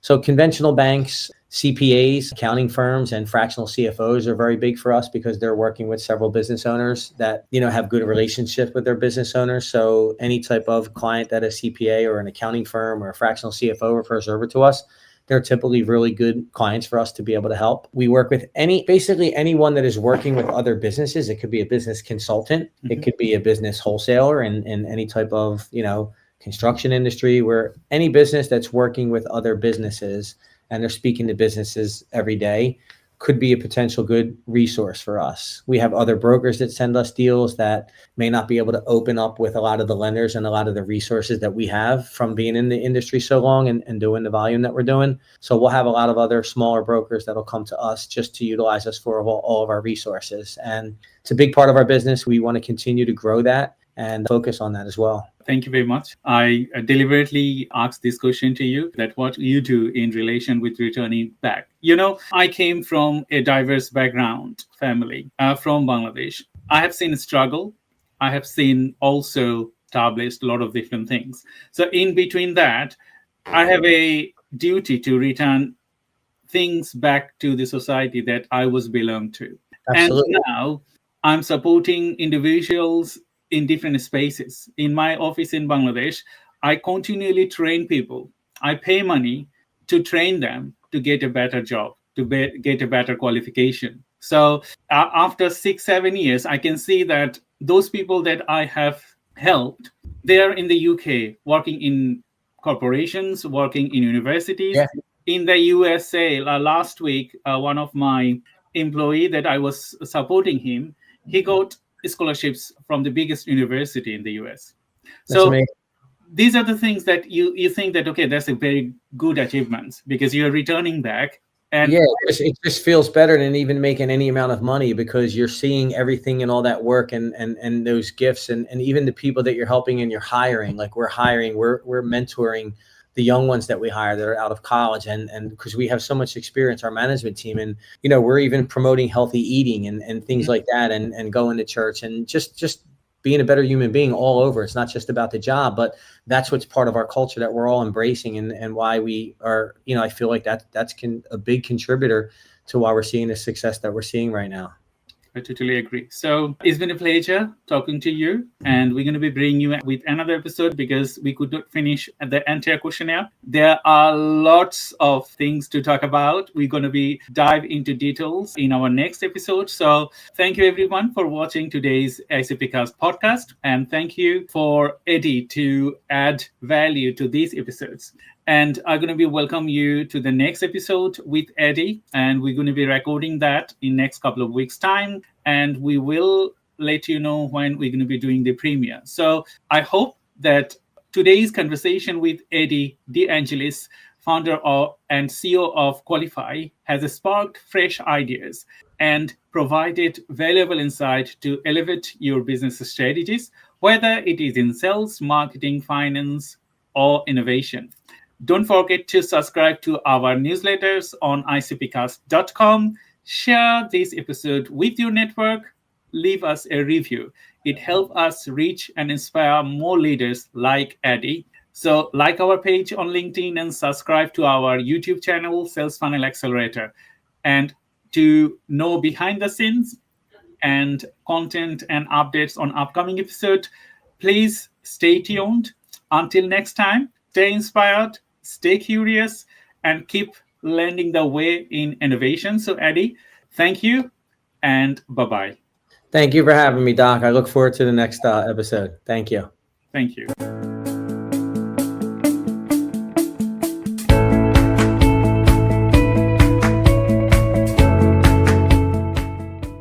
Today, we will discuss from impact to investment, making giving smart with Hayrum Grenny. How are you? I'm doing very well. Thank you for having me. What inspired you to enter to this field? So the name of our business is UI Charitable Advisors. At UI Charitable Advisors, we are a philanthropic advisory firm. What that means is that we help our individual donors, and a lot of the work we do is through financial professionals as well. So financial advisors, CPAs, trust and estate attorneys, really anyone working in the financial world with tax planning and helping their clients. In the UK and in the US, most donation derived from big income. If you are earning a lot of money, in the UK, I have seen that businesses, like if we donate something, we pay less tax. It is better to donate some of our money for a charitable cause and then get two things out there. One thing is supporting individuals as a great charity. Second thing is also reducing your cost benefit. Part of that is tax planning with their wealth professional, but part of that is finding a charity or a middleman that can help facilitate that for them. Somebody that can accept whatever that asset is and then help get cash to the charity that they actually want to support. And that's one of the major obstacles we face. People wanted to donate money. They don't think when they are donating, like the critical way to maintain their assets and gain value from there. I know that you wanted to donate, one thing. Second thing, I know that you have a mind to support other people. Third thing, you get benefited out there and you are the one, you will create the end-to-end process for the clients so they can relax. Who are the clients you aim to help? We offer to maximize, number one, maximize the tax benefit that you get for your giving, and number two, maximize your impact. We one of our big priorities at UI Charitable is helping people give in an impactful way. We not only care about getting the money to a charity, but we're saying, how do we help you maximize that impact and the good that you're doing? Some people, they don't think about the outcome. They think that, okay, they are doing a great job and that job will provide outcome, but they don't worry about what outcome actually they will get. Yeah.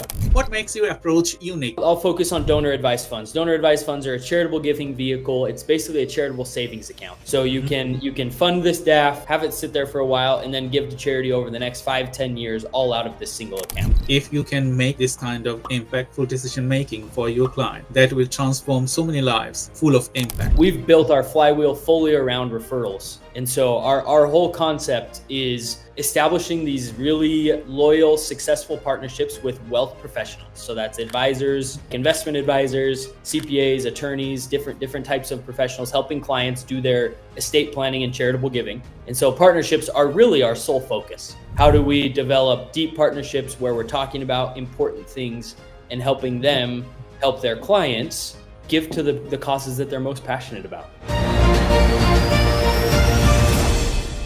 So 65% of bankruptcies in the US list medical debt as the number one reason for bankruptcy. If a patient says, I need literally anything done, I need an MRI, God forbid I have cancer, I need a sinus surgery, a knee replacement, anything, they let us know within about 2 business days. We are actually going to contract directly with their doctor, and we're going to pay them cash up front. 2 brains is better than 1 brain. What we do feels too good to be true. And that's our biggest objection is people are looking for a catch. If you're not leading with technology, you're inherently creating an unscalable company. When you develop a system, by the time you test it and implement it, you need to think about that time it will be executed for people. If you want to go fast, you go alone. And if you want to go far, you go with others. If you build a system now, and if you go for 5 years for testing and all other things done, it needs to be catered for 5 years later. Correct.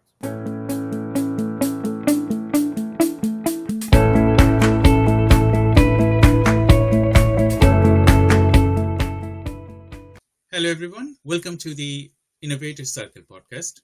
I'm Dr. Shah Siddiqui, and I'm welcoming you all for our another episode. And today, we're going to be discussing more into business development. You know, ICPcast, we bring game-changing insights, actionable strategies, and inspiring stories from top industry leaders and innovators. Whether it is technology, AI, marketing, finance, or leadership, our mission is to empower you with the tools for success.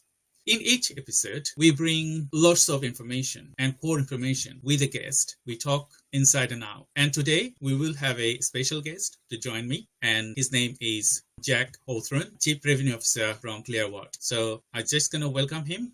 Just give me 1 minute.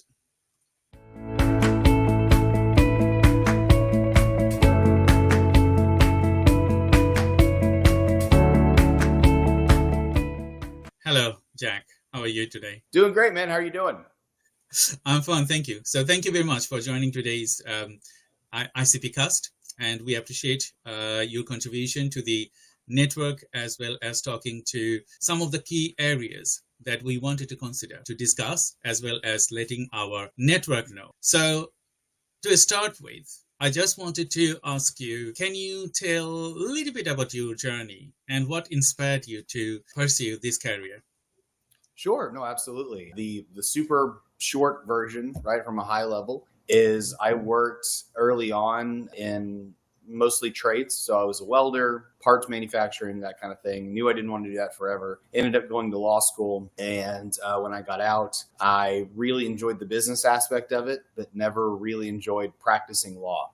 My wife is also, we met in law school. She's a phenomenal attorney. She was great at the legal part. I love the business side. We ended up building and selling 2 law firms, went into the real estate industry, lived there for the better part of a decade.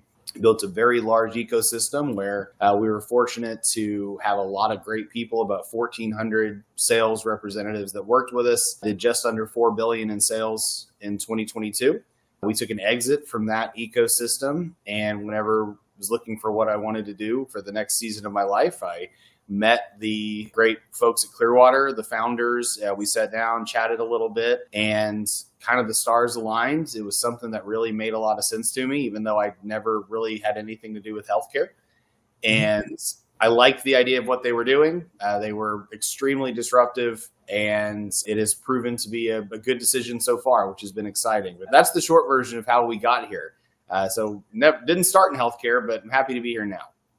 That's great to know, Jack. You know, you just mentioned that you were on legal aspects and you are now working as Chief Revenue Officer. What's the difference between your previous work and current works? How do you match, or I would say, your expertise on legals and expertise on the Chief Revenue Officer? And I have seen that you have also other qualities as well. So how they transform work like how it is supporting your understanding of law and being in your position?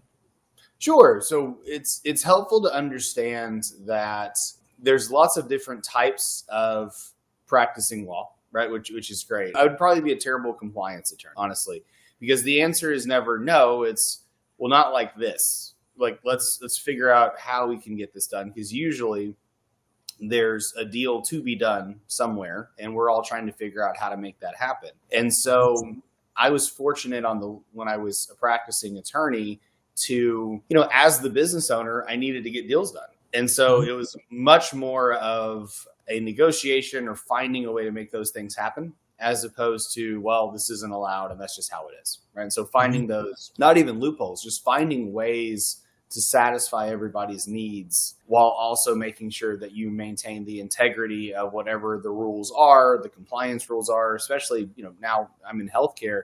There's an endless amount of rules and regulations, which are there for very good reasons. And so you want to make sure that you always live within the confines of those, because there's really no reason to live in the gray. You can live in the black and white. You just have to have a very clear understanding of what everyone's trying to accomplish. And that background's giving me the ability to frame that so that we can get things done much faster and without a lot of the conflict you'd normally expect.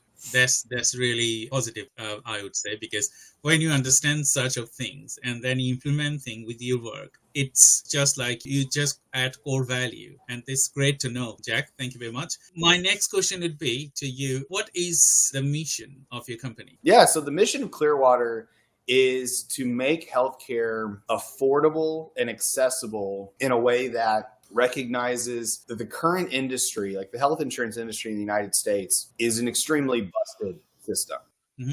I have a very hard time running up against anybody that feels otherwise. And what we've done is started a company, we're almost a decade old now, but started a company that looked at all the things that we felt were wrong with healthcare and built an operating system, an administrator, plans, and we did all of that with the idea of 3 primary tenets. I always call it the cocktail napkin story, right? Like, what are the things you wrote down on a cocktail napkin that turned into the company? And it was only offering plans that are at least 30% less than the market average, only offering plans that can reduce out-of-pocket costs by at least 80%.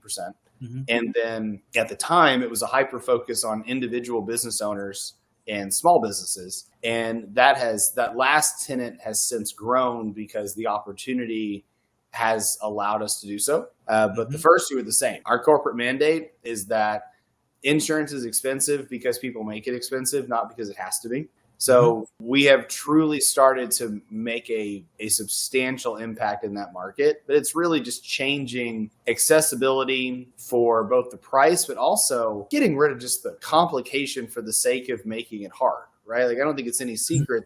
Healthcare for a lot of people, it's overly complicated on purpose as a gatekeeper. And if what's not that surprising is that if you make it easier to use and more accessible and less expensive, you generally have a much healthier population. And that's really been where we've driven.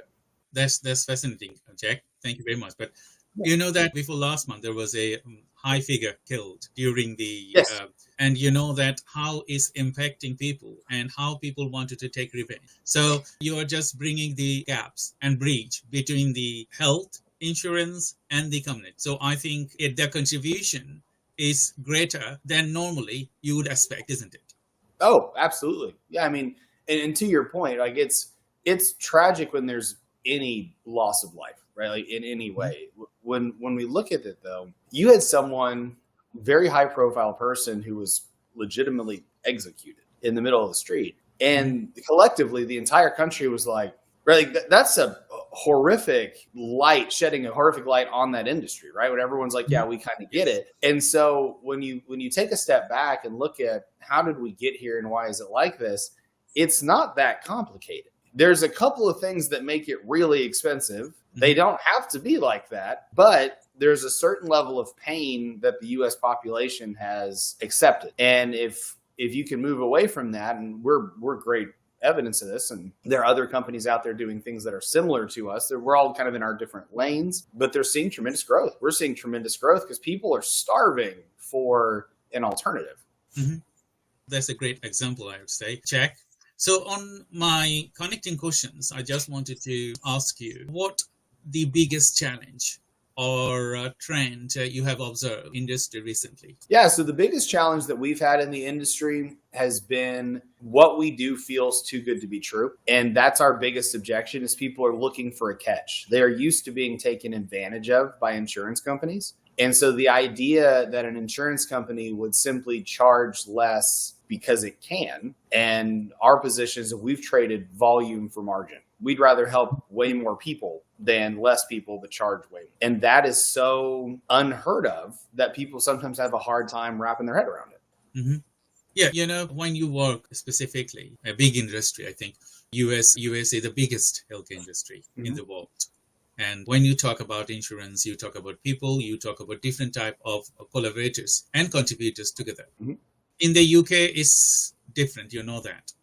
In US, it's different. So it's all about insurance. And in the UK, people don't bother about insurance because everything is paid for from the government. So I can see my brother, he lives in NY, and the way they manage their insurance, like, okay, I have to have health insurance because if I don't have insurance, I'll not be looked after.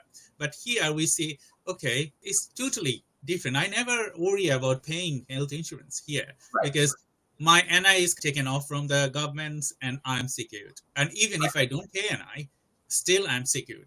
Don't need to think about that. So when you compare two countries in the world, to big power, so how do you systematically, analyze these things to perform better? Sure. So you find the problems first and foremost, right? And so for us, the thing that we found is that there was a study done by the Commonwealth Fund a couple years ago. So 65% of bankruptcies in the U.S. list medical debt as the number one reason for bankruptcy.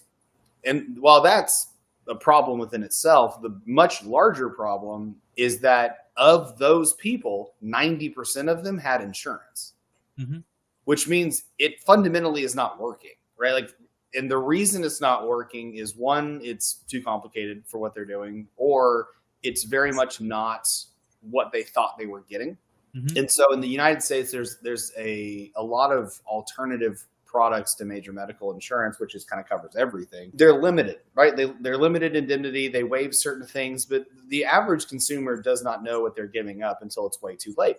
And so when we were analyzing what really makes the difference, it came down to really two or three things. The first one is it has to do what you say it's going to do and what they believe it's going to do, which I know sounds obvious, but it's really not, right? So for us, we don't have any caps on coverage, right? The average American, even if they pay for their healthcare through a big name like a Blue Cross, United, Cigna, it's a very strong likelihood that there's a cap on how much is going to get paid out that year. And so that means that, okay, let's say you have $1 million cap on your coverage, but you have a $3 million emergency surgery of some kind. Well, for the average American, if you go in and say, hey, don't worry, you don't owe $3 million, you only owe $2 million. Well, that might as well be $15 million. It doesn't make any real difference.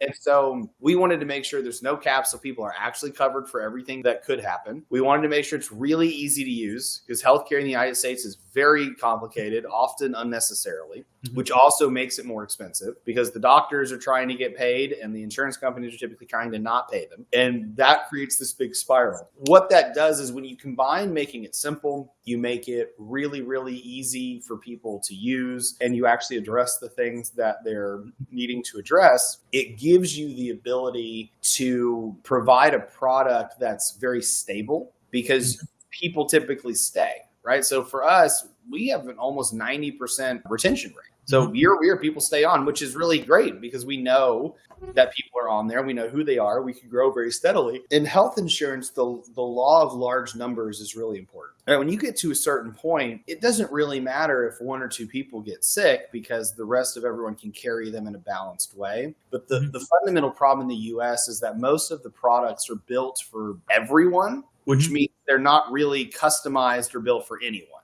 Okay. So you're getting a product that was made for the 7 million people that are kind of like you.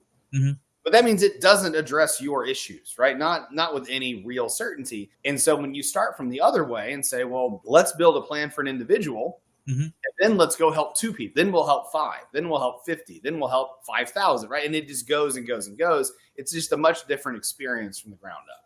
Thank you. Thank you, Jack. So Yeah. that's lead me to a corresponding questions. What innovative approaches or strategies are you leveraging to solve these problems? Yeah. So ours is, we're very straightforward. The innovation for ours comes from a program called Care Coordination. And so I'm a fundamental believer that in order for something to not only be disruptive, but to also be adopted, it has to be innovative enough that it changes things, but it also has to be familiar enough that people know how to use it, right? And they're not scared of it. Because if you do something too wildly different, your adoption suffers dramatically because people are scared of something new, which I get. And so what we've done is you have what you would normally have, it's PPO network in the US, right? I can go to any doctor network. But what you also have, and this is our secret sauce, it's not a secret, right? But this is what makes it work, is if a patient says, I need literally anything done. I need an MRI, God forbid I have cancer, I need a sinus surgery, a knee replacement, anything. They let us know within about 2 business days. We are actually going to contract directly with their doctor, and we're going to pay them cash up front. What that does is the cash pay price in the US is usually 60 to 70% less. Mm-hmm. And so that means that we're going to be paying 60 to 70% less for that claim. And if we're allowed to do that, we waive the entire out-of-pocket cost for the member. Okay. That is a massive change from what anyone has done historically, because one of the many reasons healthcare in the US is so expensive is because of how long it takes a doctor to get paid.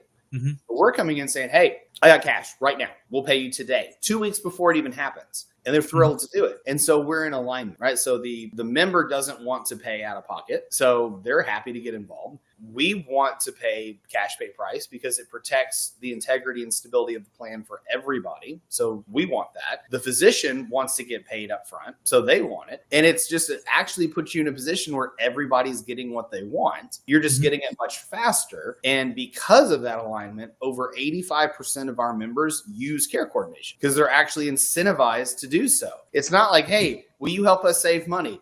No, they don't care. Right. But if it's help us help you save money, now everyone is excited. And so that's really the way that we've innovated on what was currently in the industry and how we've approached it. And it has worked extremely well. That's fascinating, Jack, because, I talk to many people in the USA and what they worry about is just health insurance. Mm-hmm. That's the biggest challenge for anyone. Doesn't matter if they're working, if they are not. So I think you are solving this problem very, very, I would say, gently, and as well as very clever to do in such a way. Mm-hmm. My next question would be in related to technology. AI is there, and technology innovation is there. So how do you tailor your methodology for needs of the current systematic approach of the AI or technology? Yeah, absolutely. So we consider ourselves an insurtech company. And the reason we do that is because if you're not leading with technology, you're inherently creating an unscalable company. Mm-hmm. And I can say, I don't want to help 1,000 people, right? We want to help millions of people. And the only way to do that is through a very strong foundation of what we want done, and then a very tech-heavy scalability process.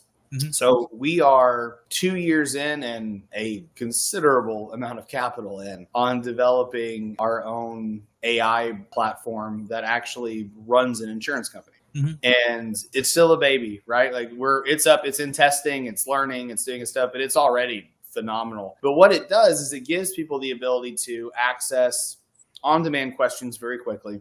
It knows the member, so it can answer their questions. It has a personality. So for those that want a phone call, you have a phone call. On average, it takes about 45 seconds for someone to realize they're talking to an AI as opposed to a person, which is longer than most of our clarification calls even last, right?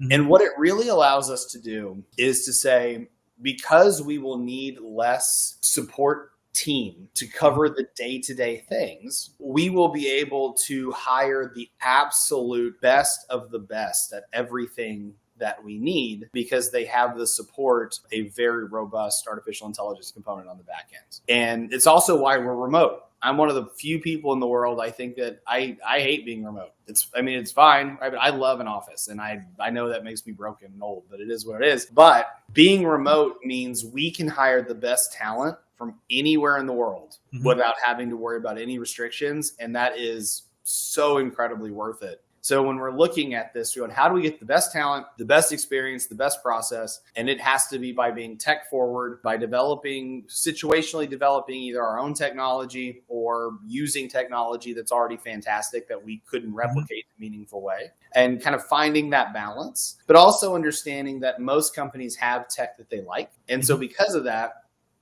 all of our systems are built to API into essentially anything.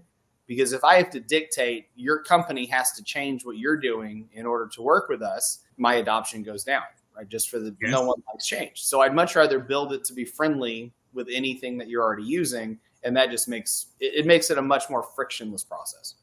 I totally understand. By being an AI specialist, as well as working in the industry for custom software development, my PhD research was to build a cloud hospital. And yes, I completed that research to building a clouding hospital. But there are lots of, legislation and a lot of other things in the way. So when I completed my virtual hospital, I tested it in Bangladesh and in the UK. People there using it. It's become very much progressive. Like, okay, it's very much faster in compared to the current people. They're going to be using it. So my thinking was, okay, when you develop a system, by the time you test it and implement it, you need to think about that time it will be executed for people. So if you build a system now, and if you go for 5 years for testing and all other things done, it needs to be catered for 5 years later. Correct.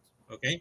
So still ongoing research with the virtual hospital, but the way you say it, the way you support people, API integration, all other things to adopt new technology is fascinating. It's fascinating, Jack. So my next question to you would be, you must have challenges and lessons and significant success doing your technology, as well as tailoring your methodology to your target audience. Can you share some of the success stories or failures to the audience? Yeah, absolutely. So, there's you hit a great point, which is the development testing. When does it actually hit the market? Is it ready? Is it an old product at that point, right? Because of what it is. What we have found is that people are willing to accept a slightly bumpier process as the other side of innovation. And so what we will generally do is when we are rolling out something new, we're going to ask our current population, hey, we have a new member portal, a new AI thing, a new whatever. It's not done, right? Like you are live testing it as we go, but it's better in all of these ways. Would you like to test that with us, or would you like to wait until it's fully cooked? And we will have people that say, let's do it, right? Let's roll with it. We know it's going to be bumpy. And we always ask, we want feedback. And positive feedback is great, but negative feedback is way more important. Let us know what's going on. And so while I would never require someone to use something that's still being cooked, I would so much rather test our technology with the people that are actually using the technology, because the bumps in the road are being experienced by the people that are actually experiencing those bumps in the road. That's the intended audience. And so when we consistently hear back, hey, to your point, concierge virtual medicine is a non-negotiable. It has to be. So now, because of that, every plan we have has at no cost concierge virtual medical in all 50 states. Like I can FaceTime a doctor within 30 seconds at any point. And they can prescribe medication. They can send me somewhere else if it's beyond their capability. That is a complete non-negotiable. And we know that because of essentially focus grouping and getting feedback on our tech development and our tech stack with our current members. That's a success in the sense that we understand that. The failures are that sometimes things don't work, right? I mean, we've rolled things out that no one cared. We have tried to roll things out and this is going to be amazing. And everyone in university is like, it's fine. They're like, okay, well, that was a waste of capital and time. And so finding out what people care about, asking them what they care about, realizing that people care about different things in the moment that they do on the conceptual level, right? Like there are things that I care about with my healthcare that sound great, but then there are things that I really care about when I am staring down the problem and I need it in that moment. And at that point, what we found is the bar in healthcare customer service in the United States is so low. Right. Like it stopped developing in the late 80s, right? They just didn't have to do it anymore. If we can say, look, we're going to start by providing a neutral to positive experience globally, but we provide a hyper focus on a great experience when you have a crisis. And then we develop back into the global, it's much more impactful because no one is calling us on a good day. Like that's generally like when I was practicing as an attorney, no one called me because they were having a phenomenal day, right? I'm getting called with problems. And healthcare is the same way. It doesn't matter how good everything is. The human element from the legitimately dozens of people from doctor to pharmacy, accounting, the amount of people involved in the process means that human element and that human error is going to be a factor. So if you don't account for that, you're setting yourself up for failure. And that's something that originally I think we went through a process that everyone goes through, which is, well, we're going to put education materials out and people will read them and understand them, which has never happened ever. Right? Like we want to put them out there for the folks that will read them. We also need to be prepared to help people that fundamentally don't understand what they may have signed up for. And we want to very gracefully and empathetically guide them through that to get them care. Thank you, Jack. Thank you. So thank you for joining today's podcast. And I'm Dr. Shah Siddiqui from Neurodivergent Business Consortium, Time Research and Innovation, and Sales Funnel Accelerator. And we have our guest, Jack Hawthorne from the Clearwater, and we're talking about today healthcare. So we're just going to go for a small break and we will welcome you a little bit later after the break. Thank you.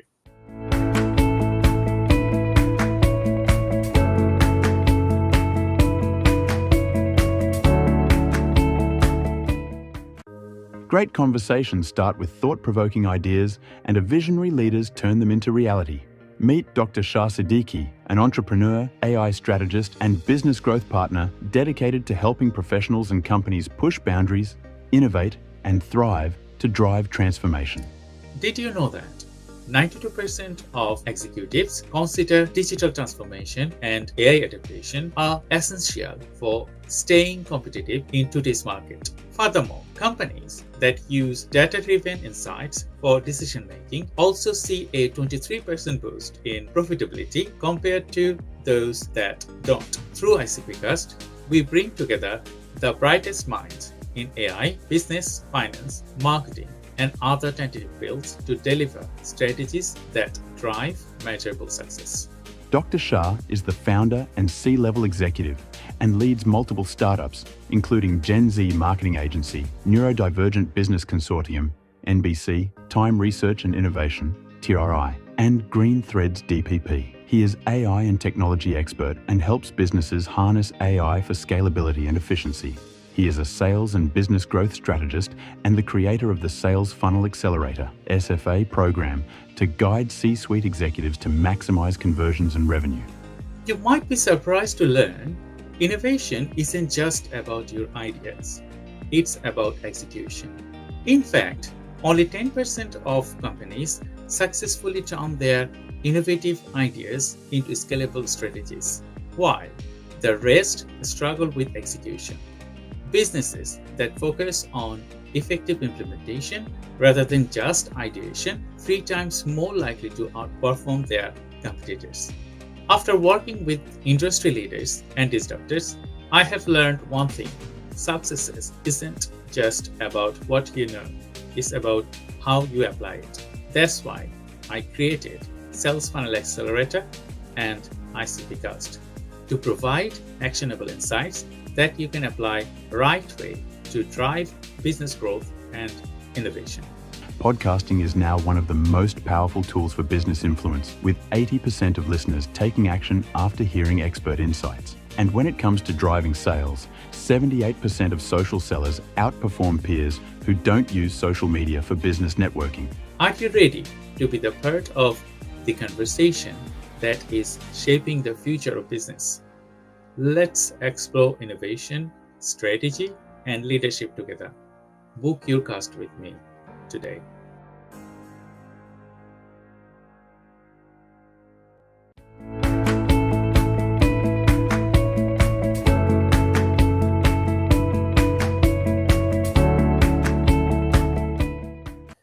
everyone. Thank you for watching today's Innovator Circuit podcast. I'm Dr. Shah Siddiqui, and I have Jack Hawthorne from the Clearwater, and we're going to be continuing our conversation to the next segment. Jack, on this segment, we have specific some more questions for you to contribute to the future innovators, business people. So, in a way, talk about actionable takeaways. What advice would you give to the business aiming to achieve specific goals in the healthcare industry in the US or elsewhere?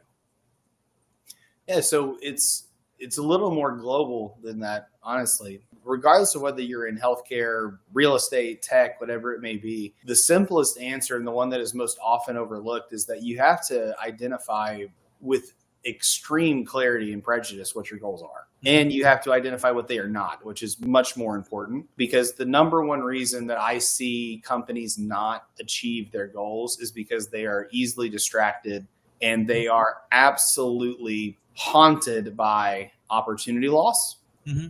It's so hard, and I'm a living example of this. It is so hard to stay focused on the target when you know that there is an opportunity you could also be pursuing that may or may not, and they always seem amazing, right? But they may or may not produce additional results. But I've never seen a successful deviation to that. It is always more effective to say, this is what we are doing. And if we are going to make a paradigm shift as a company and we are moving our attention here, that's great. But it's a very challenging thing that I very rarely see done well, to say we are going to divert resources, capital, and time away from the actual objective and split it off over here. And somehow we're going to do even more. That just typically doesn't work out. Thank you. Thank you very much for your contribution to the network. Next thing I just wanted to ask you, we think about global. And when you think about global, you have to think about the current geography as well as the politics. So you know that now at the time when Trump is there, changes in EU as well as in Middle East. How do you see this as an opportunity or threats? Sure. I'm going to give probably the lamest answer you could ever get to this, which is I am generally not going to step on the scale unless I'm going to do something with the information. And so the way that politics and the international environment really impacts us is as policy changes occur, we are going to roll with those. We're going to plan ahead to a degree. We know that there are certain healthcare policies more popular when Republicans are in office. There are some healthcare policies that are more popular when Democrats are in office. But president to president, it rarely makes as big of an impact as people give it credit for, at least in the healthcare space, because nothing in healthcare changes fast, either good or bad. It takes a long time for things to change. And what I have found is that it is a reason that a lot of people use to not take action, because they're like, well, I don't know what's going to happen. Like, well, you're never going to know what's going to happen. And so we largely focus on, is there anything happening right now that has the potential to impact our mandate of offering the plans the way we want to offer them, providing amazing customer service, focusing on retention? Generally, the answer is no. And if there's opportunities for us to develop new channels of business, then phenomenal. But I also have a slightly simpler view on it because we are U.S. specific, right? Healthcare for us, like, we're not reaching into other countries with the exception of pharmacy. And so for pharmacy, international sourcing is really, really important to keep costs down, because the cost of drugs manufactured in the U.S. is ridiculous, as kind of everybody knows. My thing I would say is like, well, insulin made in the U.S. is made with angel tears, because that's, it's 10 times more expensive than even Canada. And so when we work with, they're called prescription benefit managers, or PBMs. Those are the companies that really administer the pharmacy benefits. We only work with people that are extremely transparent on their pricing, on their contracts, but also they will internationally source, because it's just better for the consumer if we do. So far, we have not seen an impact coming down on the pharmacy benefits yet. It is possible that some of the tariffs coming through are going to impact that. But candidly, even if there's an additional, let's say there's an additional 25% tariff on Canadian goods, they are still so much less expensive than sourcing in the United States that you are still drastically improving the cost for the member by sourcing it internationally than by buying it by a US manufacturer. Thank you. Thank you. Yeah. That was a great example and answer. So my correspondent questions is, can you share a successful project with us where you have achieved a measurable outcome? Yeah, no, absolutely. So probably the most successful project that I've been involved with in Clearwater was us shutting down our direct to consumer division for employment groups and going through brokers instead. And so what that really means is for the first 8 or so years of our existence at Clearwater, we went direct. We focused on big trade associations, large companies that had a big 1099 base, so contractor base. They weren't full W-2 employees, which means they didn't have access to benefits. And so we still do that. But what we do now instead, predominantly, is we do that on the individual side. We still help the individuals that need help. But if we're talking to a company that needs benefits, we pivoted to say we now work through outside brokers who are going to bring business and write the business just like they would for a Blue Cross, United, Cigna. We're just an insurance company that they're quoting. And that pivot allowed us over the last year to just over quadruple in size, because we effectively, I mean, I couldn't even give you the percentage, but our sales force exploded. Because instead of us just reaching out and engaging, we're now working through others. And, you know, I've always believed in the mantra that if you want to go fast, you go alone. And if you want to go far, you go with others. And we chose to go very fast in the beginning to develop products that were very contrary to what people are used to seeing. And we hit a point where we said, okay, we are now ready. We have what we need. Let's build it to go far. And so we started partnering with a lot of really great people. And that has been the key success that's really driven our growth over the last probably 2 years. Great example, Jack, because through my work, I can imagine the ways you say that faster, yes, you can make your decision yourself. So it will be faster anyway. But if you wanted to grow better and well grown, you need some other people, because one brain is worse than two.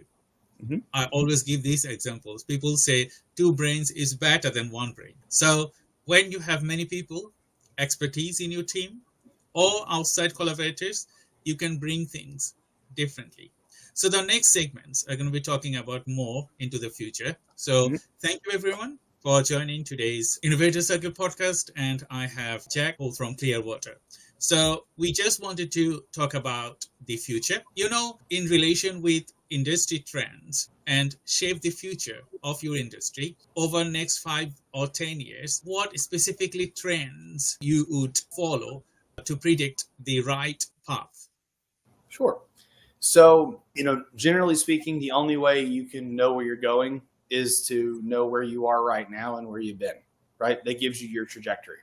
And what we've seen is that there has been a growing need and a growing, voice from the American consumer on healthcare, saying this is getting out of hand. It's progressively more expensive every year, while benefits somehow still get worse every year. And so for us, we're looking at the trend over the last 2 decades that people are averaging massive increases every year. The benefits are slowly being chipped away and getting worse over time. And for us, we're looking at it going, okay, we see where the industry is going in that direction.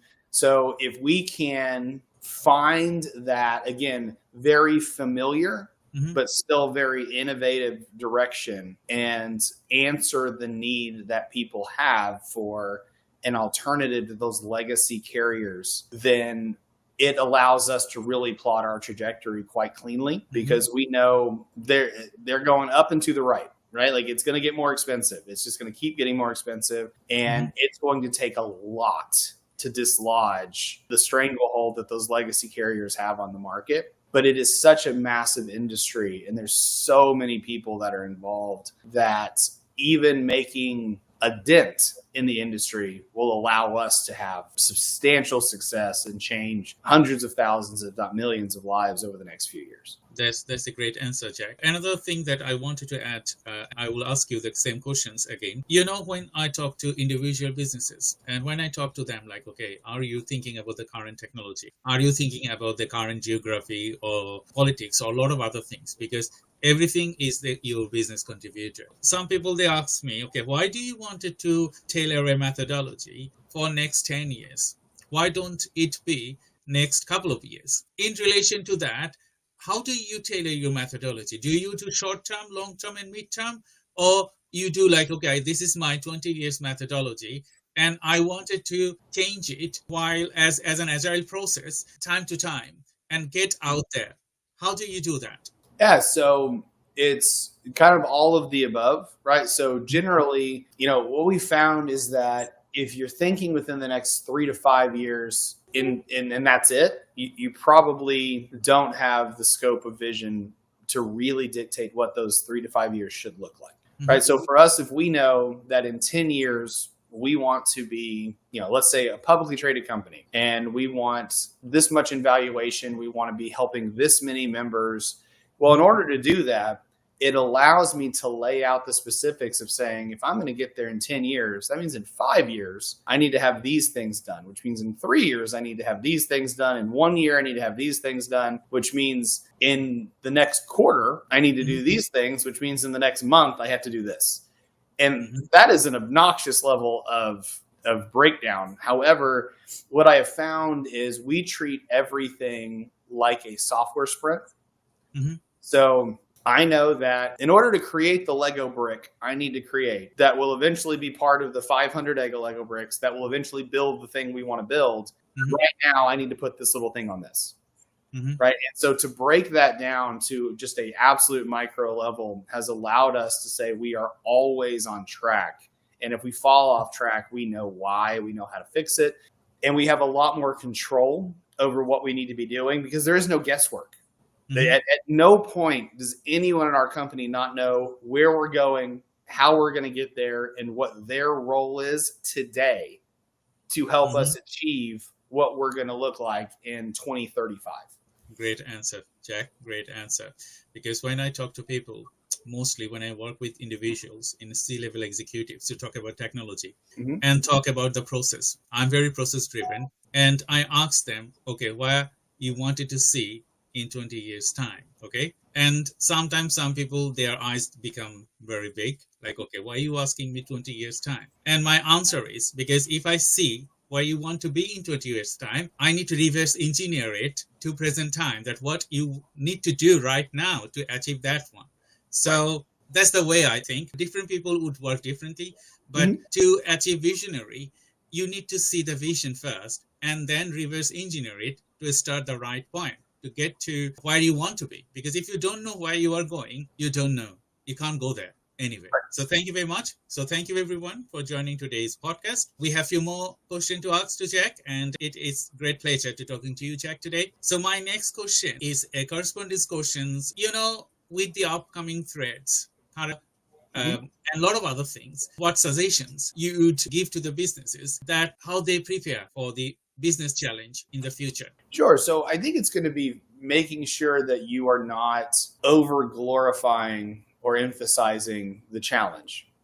So most of the time, challenges are fairly straightforward, right? With whatever is happening, we have a way to complicate them by talking about them, thinking about them, giving them this like personification, and they take on a life of their own when generally there's a problem. The solution's relatively evident, but it's also usually uncomfortable, right? So whatever the solution is may not feel good, but that doesn't mean it's not the solution. So generally speaking, the way that we look at the best solution for a problem or a challenge is to remember that the best solution is not the one with no negatives. That generally doesn't exist. It's the one with the least number of negatives that allows you to address the problem, maintain your core identity, and continue moving forward without letting a crisis dictate the direction of your company. Thank you, Jack, for your time today. And I hope you have enjoyed. And I also hope that all the viewers, you're watching this podcast, we have added enough knowledge for you to take some actionable strategy and takeaways. And to all of our viewers, thank you very much for tuning today, the ICPcast. And don't forget to subscribe and leave a review and share this episode with your network. And follow us on LinkedIn and all other social media. And Jack, thank you. And if you wanted to say anything to our guest, the last remarks. No, thank you guys so much for having me. It's been an absolute pleasure to chat with you, and looking forward to connecting with anybody who'd like to learn more. Thank you. So thank you, everyone, for joining me today's podcast. And I will bring another guest on my next episode. Until then, stay tuned and bye-bye.